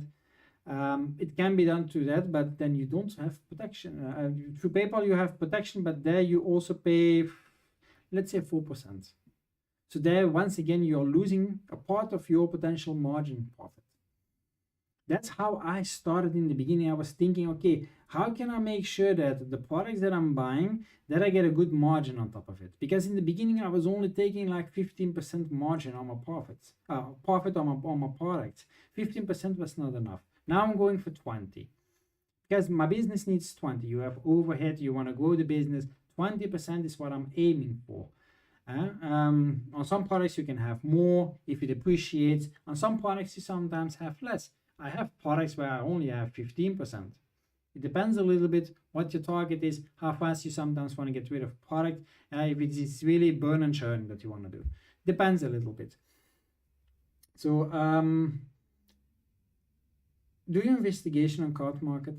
Start some conversations with a few that are saying B2B available, and sometimes ask, okay, what are the B2B prices? How do they do the calculations? Do they offer free shipping of a certain amount? Sometimes it is 500 euros, 1000 euros, sometimes 2000 euros for free shipping. Be careful in getting scammed. I got scammed for 2000 euros through a company I got to know through Card Market. I then continued the conversation through WhatsApp. I got scammed. I got an invoice, an official invoice, everything. The company existed. I checked everything. I made a transfer and they disappeared with my money. Couldn't do anything. I made a bank transfer. Sorry, left out to dry. 2000 euros, gone. And the minimum order amount was 2000 euros for also free shipping. And the minimum amount was 2000 euros. So I got scammed. Yeah, lost 2K. Recently on One Piece products on Card Market, there is a new seller that has arrived. Apparently undercutting everybody, putting the lowest price. I'm mentioning trying to pull everybody to their website, and on the website there are some interesting prices. It's a scam. For me, that's a scam, and you cannot report that. You cannot report the listing on Card Market. I've already seen a Reddit post about it, people complaining about it, but that's a scam. So be careful when you do this, and yeah, only do it when it feels right. And also when you're trying to buy from someone, it's the first time, check out the VAT number. You have a website, VATVIS it's called. Check out the VAT number. Check out Google Maps for the address. Where are they located? What kind of an address is that? Vet your suppliers. Check them out. Yeah. That's also sometimes can give you some extra guarantee. When were they founded? What is their revenue? How many people run the company? Those kind of things, basically. And what is their social media presence? If they have an Instagram account, go in the follower list. If they are hiding their followers, never buy. If they are showing the followers, check out if you see bots through that. Bots are usually accounts with numbers behind the names. Yeah, those are usually bots. Go check out if there are bots in there. You have I've seen an account not so long ago. It was created only a few days with 1,400 followers. I went into the follower list and I was like, bots, bots, bots, bots, bots. Hey, real guy, bot. It's kind of like bots. Be careful. Be careful. So yeah. Midway, no, we didn't pump Gundam yet. No. It's very difficult to find. There is not so much product available on the market. You want to reach the point where you can be in the top 10, 15 offers on a product, but this means I must reach the real distribution for Asian cards. Going to be exciting. It's not so easy in getting distribution. I've got a good supplier in Japan, but the problem with that is as well that, yeah, you're not first in line. So you are, you are delivered to the market prices, unfortunately. You think you're gonna buy Ilya, you think you're gonna buy one UPC Knight, one Elite Trainer box, and a booster bundle of 2-3, which you're going to open on the UPC and the Elite Trainer box to keep it sealed. You think that's good buy? If you can buy it for a good price, yes. But calculate price per pack.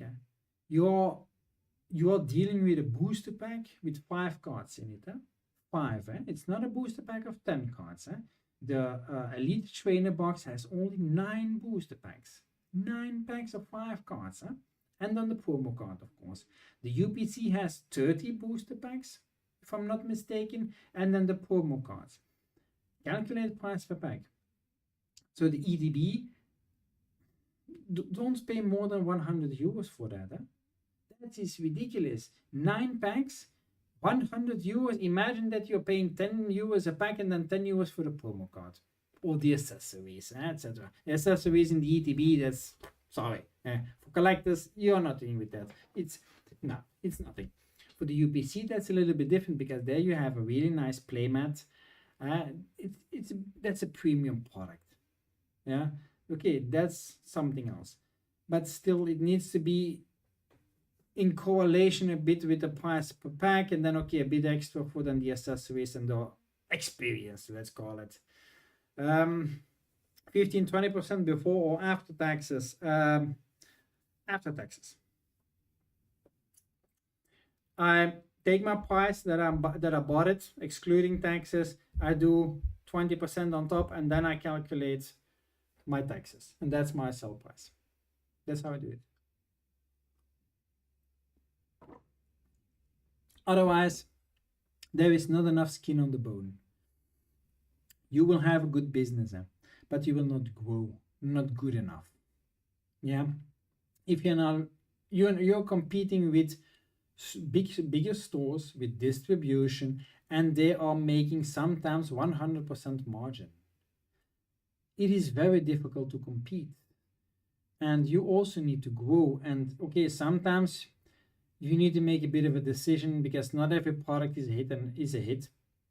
And I also try to focus less on the new products. Why? Because there you are going to lose the game.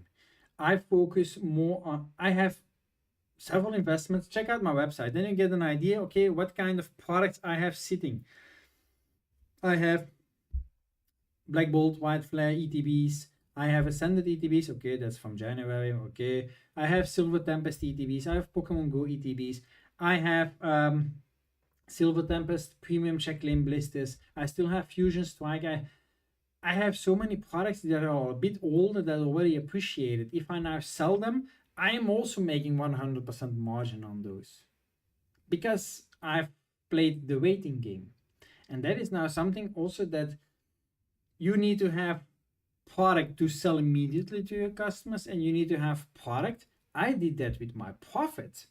I took my profit and I reinvested in the company, but I reinvested in products to keep sealed for a longer time so that when the time comes, it appreciated, I can sell it and I can cash it out to buy other product. That's basically how I'm for the moment trying to grow my business. I don't have a lot of sealed products because I'm also investing more in single cards. My inventory for conventions, for example, pretty decent amount.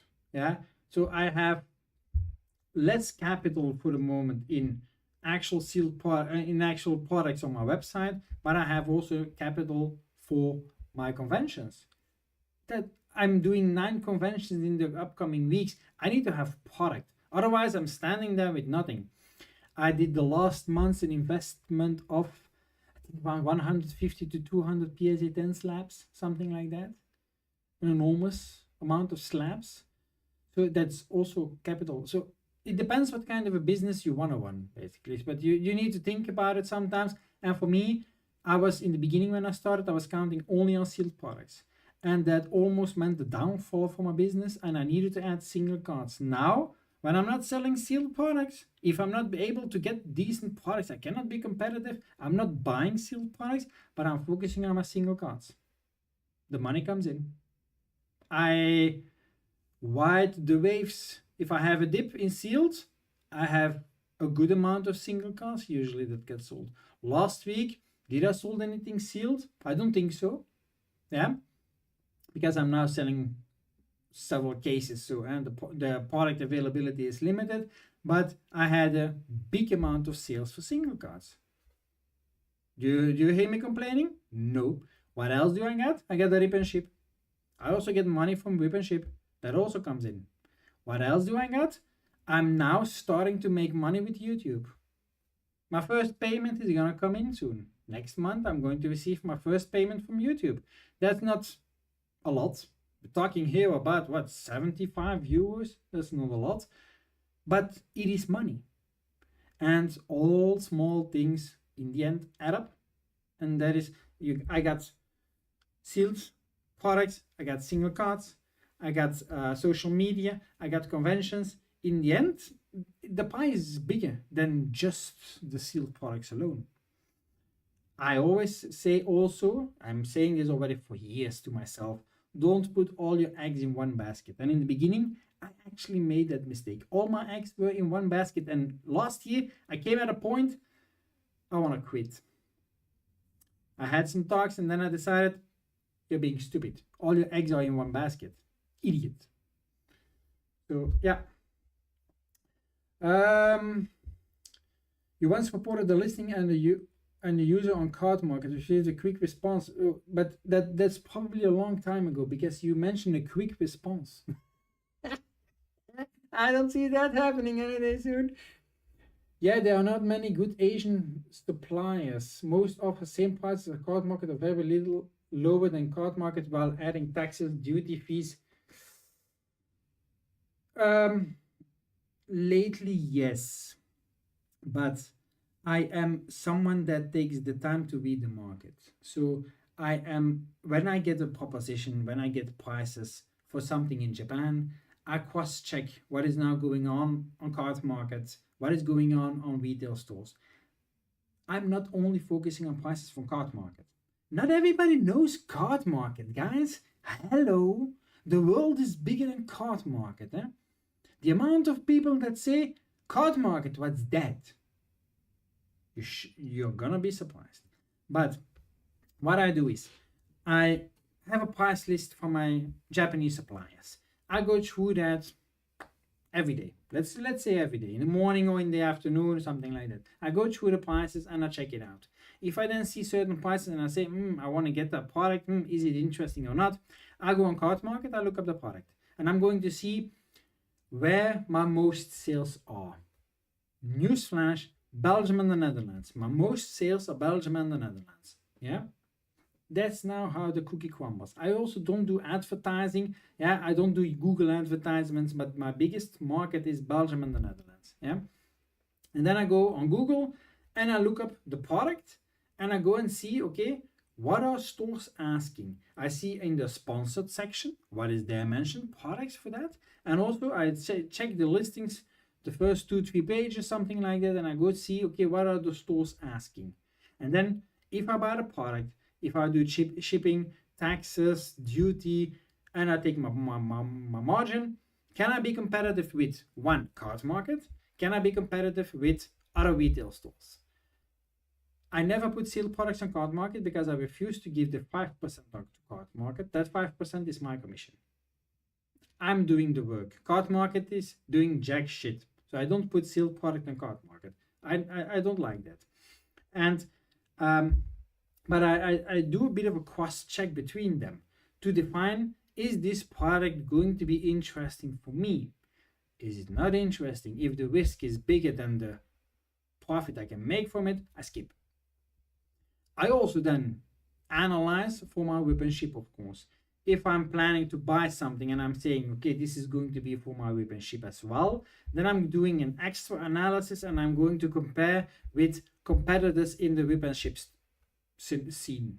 I'm going to see what are they asking. What is kind of like the product that they are offering? Is this interesting? Yes or no? Can I undercut them? Yes or no?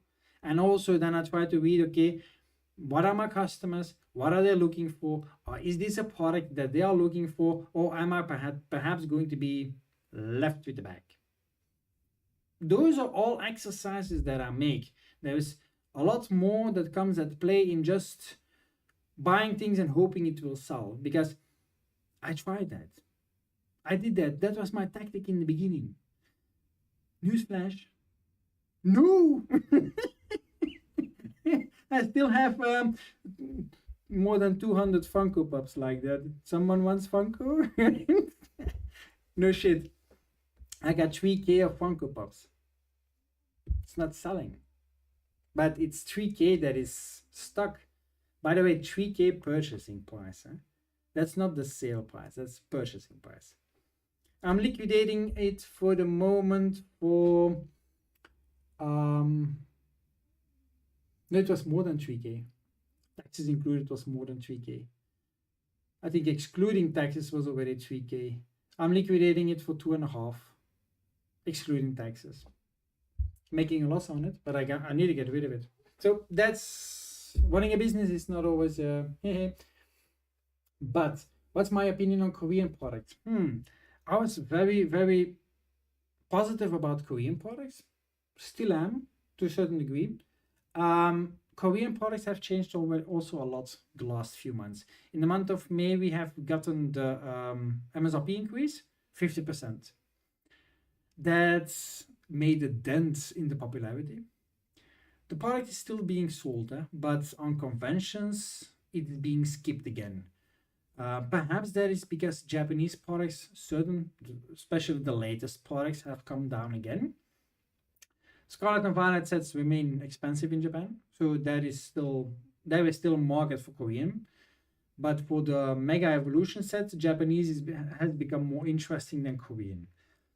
Also because of the potential card value afterwards, of course, that makes a wall. But I also have customers that like the Korean packs. In my whip and ship, for example, you can already buy a pack for what is it, 120, 130, 140 for a pack. And sometimes that's a bit more interesting. So there is a market for it, but I wouldn't go head first into it. I still have, from certain sets, Korean, a lot of booster boxes. Yeah, it's gonna take me a while to sell that off. Okay, but it's not such a big seller anymore. No. The real popular ones are, of course, English and Japanese. And also those gem packs, Chinese. You can say whatever you want. The Chinese products are also very popular. Okay, that was not your original question, but Chinese products are also interesting, but it depends which ones. Chinese products make it also difficult, complicated.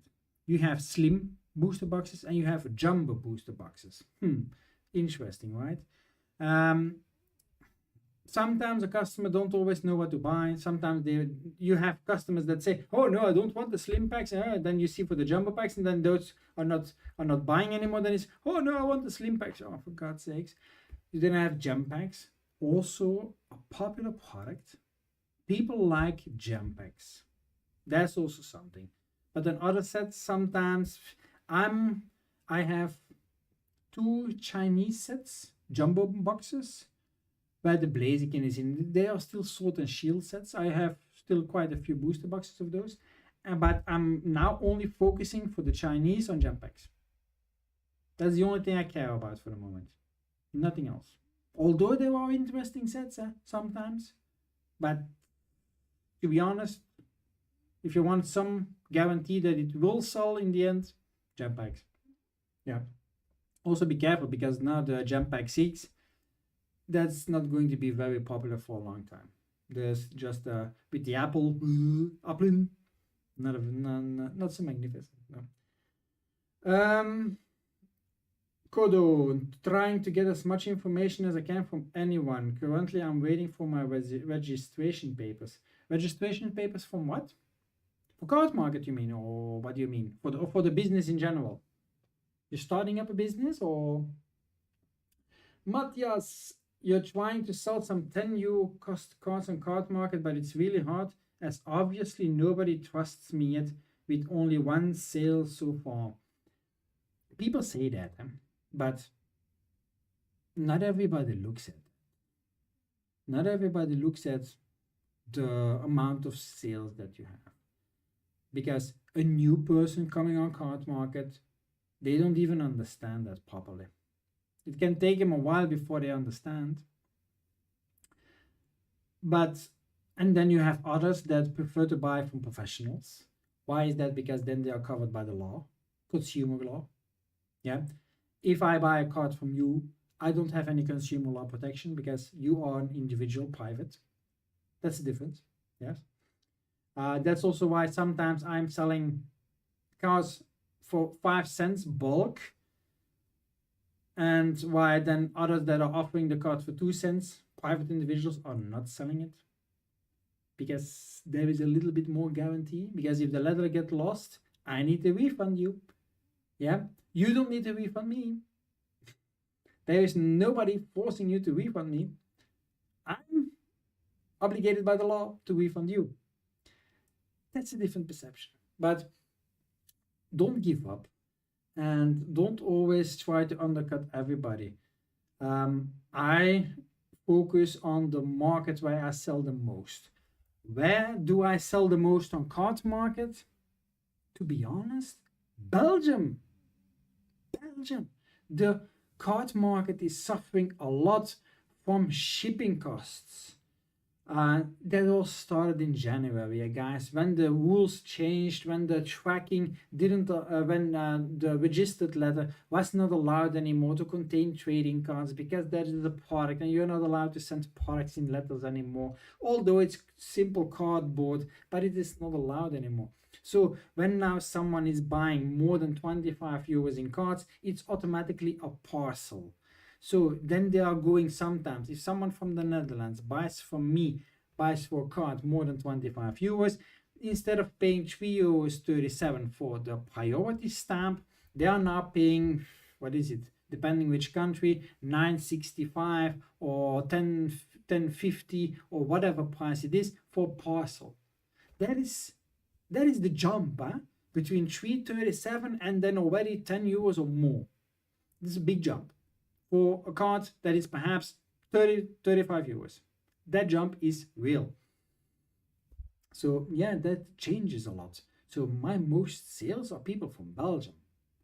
And the Netherlands, yeah, that's also, and occasionally someone from another country. But if I see the big portion of my sales, that is Belgium and the Netherlands, basically. That's it. So don't be discouraged. Yeah, keep trying. Perhaps your card will sell, or it can also depend, of course, how much of the cards are listed. That can also play a role. The correct buyer will come one day.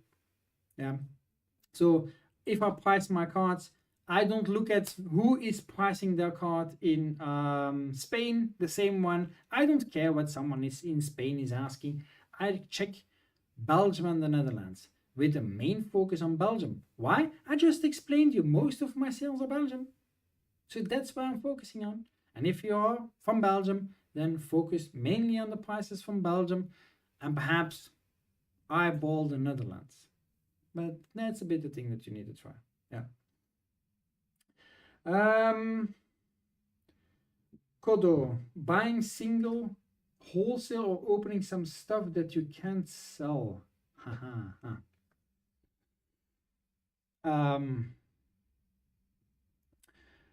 Good question. So you want to sell single cards.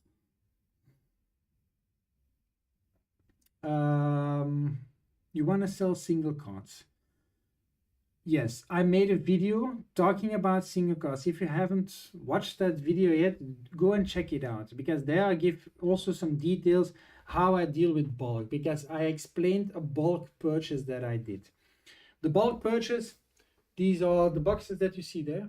That's a bulk purchase I did that's from that video. I still haven't processed it yet, but I opened it up and I took a look. I bought that for 130 US, shipping included. That was about 4,500-ish cards. Was it a bad purchase? According to me, not. Will there be a lot of skin on the bone? It will depend what kind of hidden cards are in there. It all depends sometimes. Sometimes I'm going through bulk and then all of a sudden I come across and I'm pricing the card and it's like, what?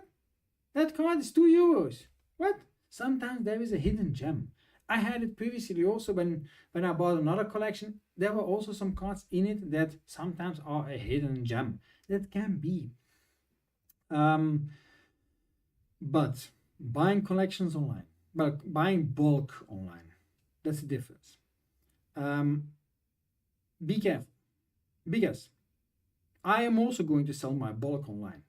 What will that be? Bulk that has been sifted, that has been checked by me.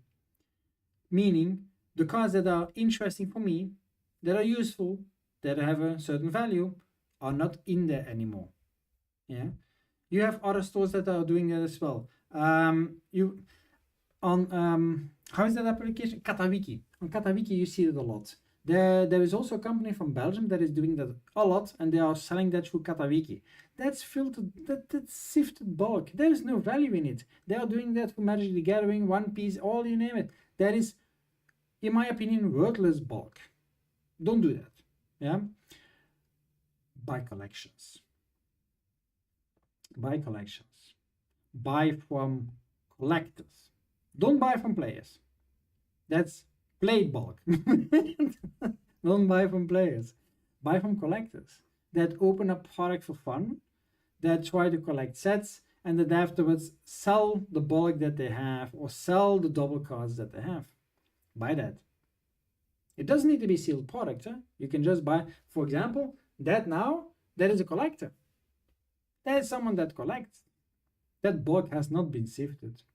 Nope. And it contains reverse hollows, because previously under my video someone was saying, yeah, but reverses, that's for me not bulk. If you buy from a collector, that's bulk. They call that bulk as well. Yeah. It's calculated in my purchasing price. I say, okay, they give me an amount. They say, okay, it's so much common, uncommon, normal cards, and it's so much reverse hollows, etc., etc. I do a bit of a calculation. I give a price. Huh? That's how I do that. But be careful with what you buy. Don't be overpaying for the cards that you're buying, because otherwise there is nothing left for you.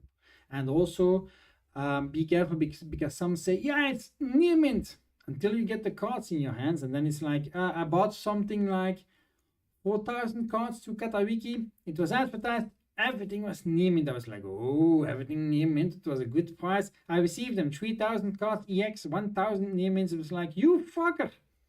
Did I make a profit on it? Hell no.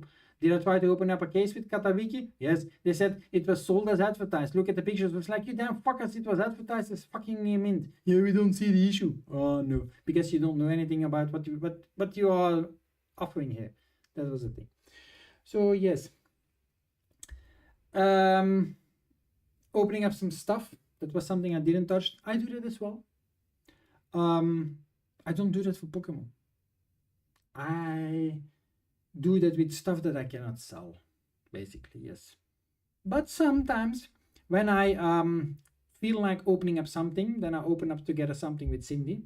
That is then usually on a Saturday evening. It's been a while now.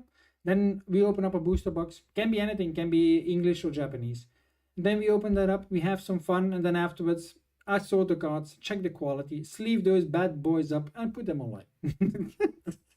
Yeah, it happens. Yeah.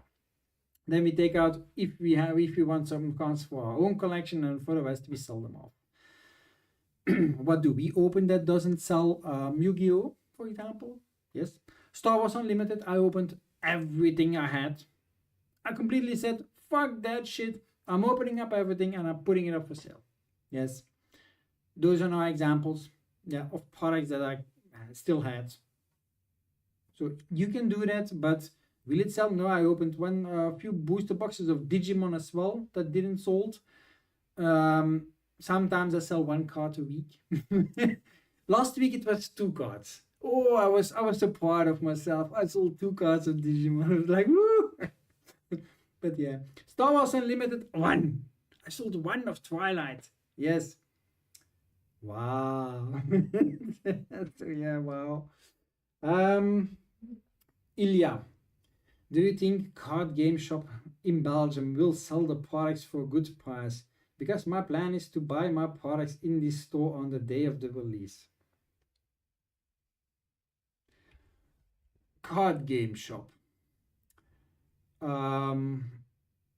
I sometimes feel that you can compare card game shop with, how is the other one called? You have card game shop and they now have 3 or 4 physical stores, I think. And then there is another one as well. Always overpriced. Yeah. I don't think they have interesting prices most of the time. They got distribution and they get so much shit. They get so much product from distribution, and also something that you need to take into consideration. In 2024, they had like 1 physical store, and in the meanwhile, they have been able to grow like mold, basically. How do they do that? By asking high prices and having a high margin.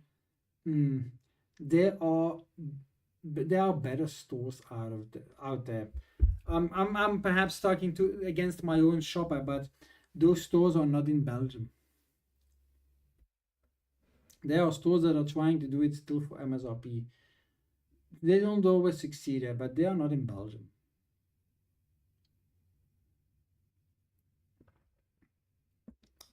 They usually say that people from the Netherlands are cheap, but you find better prices there sometimes. Transparently, yeah. Keep an eye out. They will advertise their price usually upfront. Yeah, check out what the price is, and if you like that, yes or no, and check out what other websites are going to report you. Subscribe to newsletters on website. Keep informed. If product pages are up, but there is a link to be informed when the product is in, etc., etc., you will be informed, and then you can have an idea when that product will be available, etc., and at which prices. And then you can still decide who gets your money, if you really want to dive into it. That's how you need to do it, basically. Yeah. And okay, you can have a preference for a specific store because you like them. That is good. But this product itself, the ETB, they will have that, let's say 40 euros. And then imagine that they are asking 120 euros for an ETB. There was once, who was it? Come on, who saw the ETB for the 30th anniversary? It was a store in Belgium, and I think it was 180 or 190 euros. Then I say, you damn fuckers, how do you do that?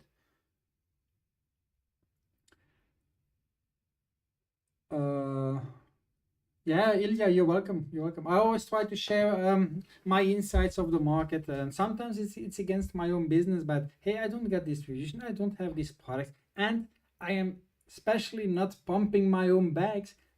My bags are empty. I'm not carrying any bags. I've got all the products that I'm selling, but those bags, they already appreciate it. So yeah, that's not holding the bag. That's not pumping my bags. That is basically what it is. Ridon my Diglett. Ooh, special name. What's your thoughts on vintage cards if the crash comes in 2027? Well, to be honest, a lot of cards, older cards, are going, also they are riding the waves. Sometimes they are going up for no specific reason, and then sometimes they are crashing down again, and the people are saying, oh, it's a steal. It depends also what you define with vintage cards, because yeah, you have people that are saying, yeah, everything before Sword and Shield that is becoming more vintage, because you are already looking at, when is it, 2016, 2015, etc., the XY generation. And it depends where you are looking at a little bit.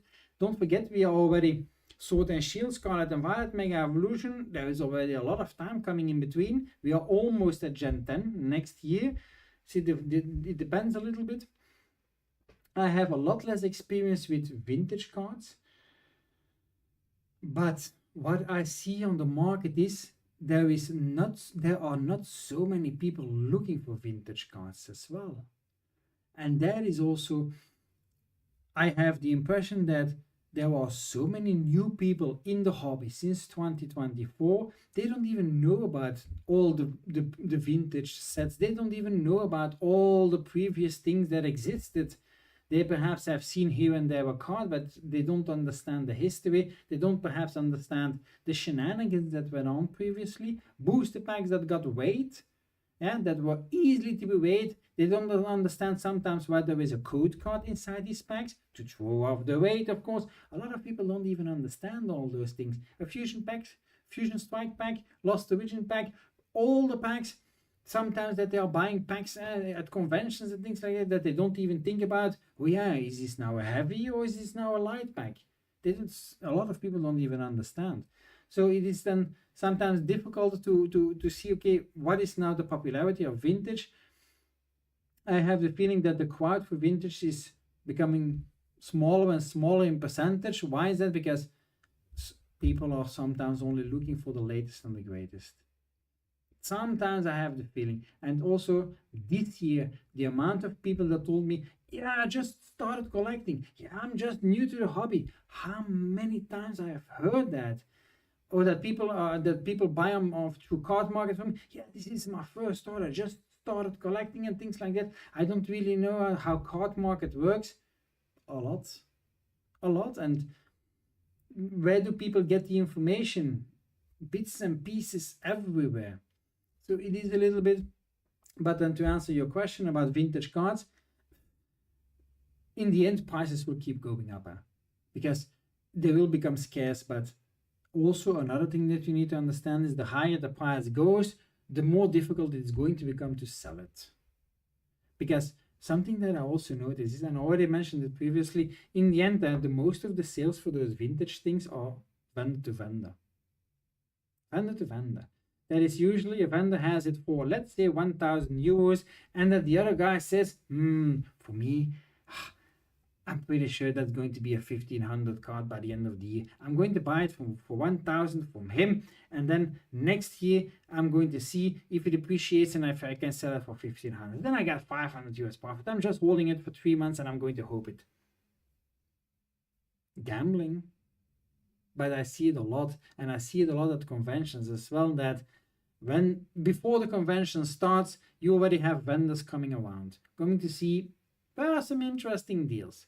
And at the end, when everybody is a bit bored, there is a lot less people, a lot less customers, then they also come around and they also come to see, okay, is this perhaps a card that could be interesting for me? Or they come and negotiate for the lowest price, and etc., etc. But actually, individuals that are buying vintage sometimes is a really high amount. And also, if someone comes to me with some older cards, I say, yeah, I wanna offer you 75% cash or 80% in trade, because those are my percentages. I want to offer you that. But if I buy that card from you, perhaps it takes me 1 year, 1.5 years or longer to sell it, because the amount of people looking for those specific cards is very small. That is the reality. Yeah, I try to keep away from vintage as much as possible. Yeah. So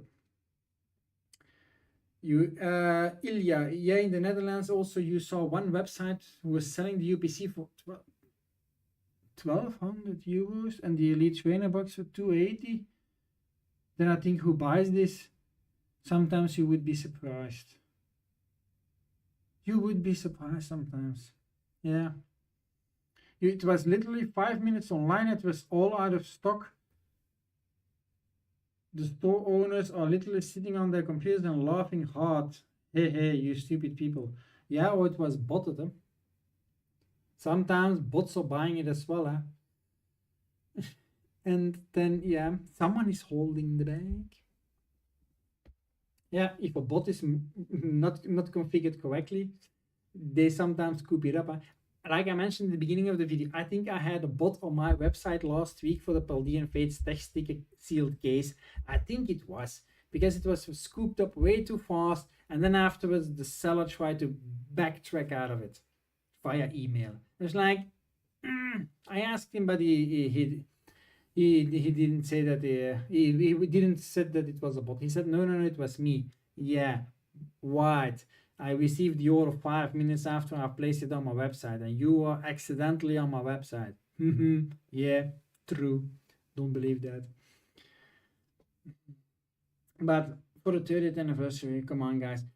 All the information I'm going to find, I'm going to share with you, because I want you to make a correct decision, and I'm being transparent as possible, and I can only say what I'm seeing, what I'm thinking about it. In the end, you need to make the final call. Yeah, it could be that at a certain point I will perhaps be wrong with something, then I will admit that as well as also. But these amounts, that is ridiculous. No, like I was mentioning, an ETB, if you can snag it up, okay, perhaps in the FOMO time, perhaps €100 for an ETB.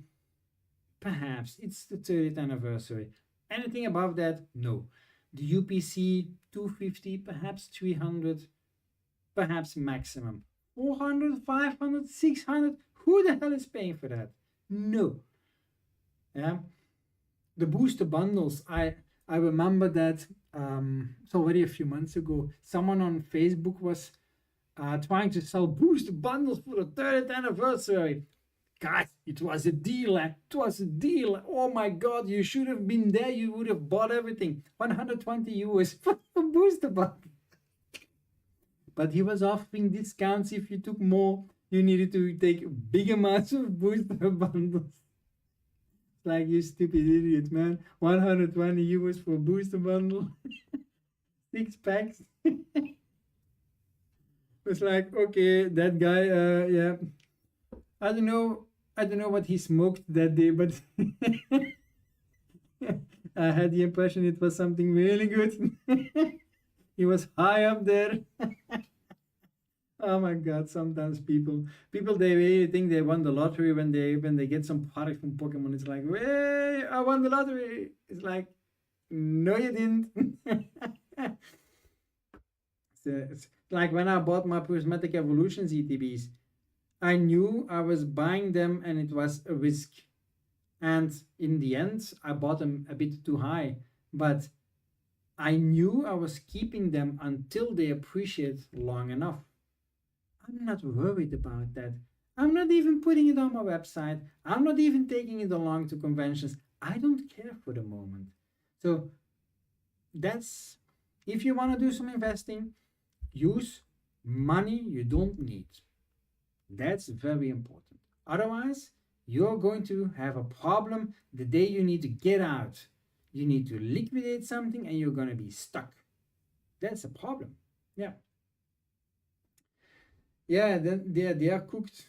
Who sets the bot on that store? Yeah, but sometimes the intelligence of a bot, I have no experience with that, but I have there was a US content creator that talked about configuring bots back in the day, but that guy was a big controversy. He's also a rip and ship streamer. Brian from Pokémon talks really bad about that guy. It's I don't know, but apparently there is a lot that you need to take into account. Apparently to configure those bots, that's also not for free. It's also the prices. I've seen some services that they were asking like €50 for a bot every month. It's like, what the fuck? to be honest, I don't need that. No, I don't want that, because then you can have such a nightmare. You wake up in the morning, it's like, oh no, the bot went crazy, the credit cards are maxed out. Shit. And then you get your bill, what, a few weeks afterwards. Imagine you cannot pay because your bot went crazy. Sorry, I don't want that. Oh no, no, no, no, no, no, no. I don't want to live my life in that insecurities and then waking up and then noticing that a bot spent all my money. No, no, no, no, no. If someone is going to be responsible for spending all the money, it's gonna be me myself. Oh yeah. Yeah, on second hands also, one guy who sets it for pre-order 130 for booster bundle. Wow. Yeah, but that's now the reality, yeah? And at a certain point, someone is actually going to pay for it. And you know who? Who? Parents, where the children asked for some Pokemon cards and the parents don't know anything about it. Or grandparents that want to buy it for the grandchildren, and they don't understand what they are buying. Those are gonna buy that because they don't know the price, they don't know the value, they don't actually understand what they are buying. Or they say, I can't find it in store. Okay, I'll buy it through here. That's happening every single day. Yeah, and also a few months ago, everybody was saying, yeah, stop buying from scalpers. But then a lot of people were saying, yeah, okay, I understand. And I also don't want to buy from scalpers, they were saying. But the scalpers at a certain point were the only ones that had product. Stores sold out. Scalpers, hey, we have product. It was overpriced. But if people wanted to give something to the children, if people wanted to open something together and have a bit of fun, sometimes they didn't have any choice. Why is scalping so popular? That's mainly because of that. Huh? If the distribution and the suppliers and the whole chain makes it possible to scalp, well, yeah. It's not only that. Huh? What else did they scalp? Was the Nintendo Switch 2 also not scalped in the beginning? Don't you remember? Nintendo Switch came out last year in the summer, and it was so popular that it sold out everywhere. And then in the end, it turned out that also the Nintendo Switch was scalped and was sold for a good profit afterwards. People were asking what, like 50 euros more? Because it was scalped? Even that? You see it in everything, eh? And people only complain when it happens with Pokémon or with One Piece or with Magic the Gathering, but it happens in everything. This is now the economy. People, if they can flip something for a buck, they are going to do that. Money is money, and for some people it doesn't matter how they obtained it. If it's now by flipping Pokemon cards, if it's now by flipping a case of Red Bull, for example, people will be flipping. But in the TCG, we all like to go, you damn scalpers, go back to the sneakers. Yeah, okay, you have the sneaker bros, you have the Pokemon bros, you have the crypto bros, you have perhaps the Red Bull bros, you have all sorts of bros. We are all bros, right? But I think you get the picture. Yeah, it's not something new, huh? Yeah. The economy is built on the people that want to make money. Why is that? Because the government steals a lot of money from us. The people need extra money. Yeah. But okay. But I'm going to wrap up because yeah, it was a very long live apparently. It's already late, and I need to get up early in the morning. My oldest daughter has and how do you call that? She needs to do her exam again. Yeah, something like that. Yeah, something like that. She needs to go to school. Yeah, and I'm the taxi driver, so yes, and I need to work tomorrow as well. Yeah. Did you saw the prices of? Did you saw the price of MediaMarkt? That's the biggest scalper you ever saw. Literally 100 euros for perfect order. Yeah, I think they also want to make money. Dreamland also increased to 80, 85, I think. Everybody increased. And then now Carrefour did something really amazing. Yeah, we're gonna ask 60 euros for an ascendant. It's like, damn. But the staff took the ETBs. Yeah? I don't know if you heard the story about in Belgium, in a town called Ninove. There's also a hypermarket, Carrefour. They got 20 ETBs, 18 were bought by the staff. Yeah, funny. Yeah? 2 ETBs were put in store, and there were 50 people in front of the door to buy them.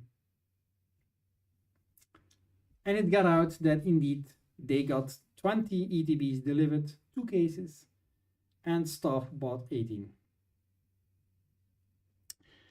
And yeah, I know that staff bought them. I know. They bought them. Oh yeah. The story was true. Oh yes. So yeah, don't always trust anything on social media, but this shit was true. Staff went away with it. Not gonna say much more than that, but yeah, it was a great and fun live. Hope you found it interesting. Don't forget to click the like. And Thursday it's the rip and ship. It's a normal rip and ship. No special things. It's going to just be normal talk, opening up some packs, having some fun. And then next week Monday a new market update. I'm curious next week Monday also because we can talk about OP17. And I'm curious on Sunday at a convention as well in Antwerp, Kinepolis, Sunday. And I'm curious if I'm going to see OP17 there. It's going to be exciting, guys. It's going to be exciting, but you will find out from me Monday, 8 p.m. here on YouTube and Twitch. So thank you for watching. I wish you a very nice week. Yeah, hopefully we get good weather.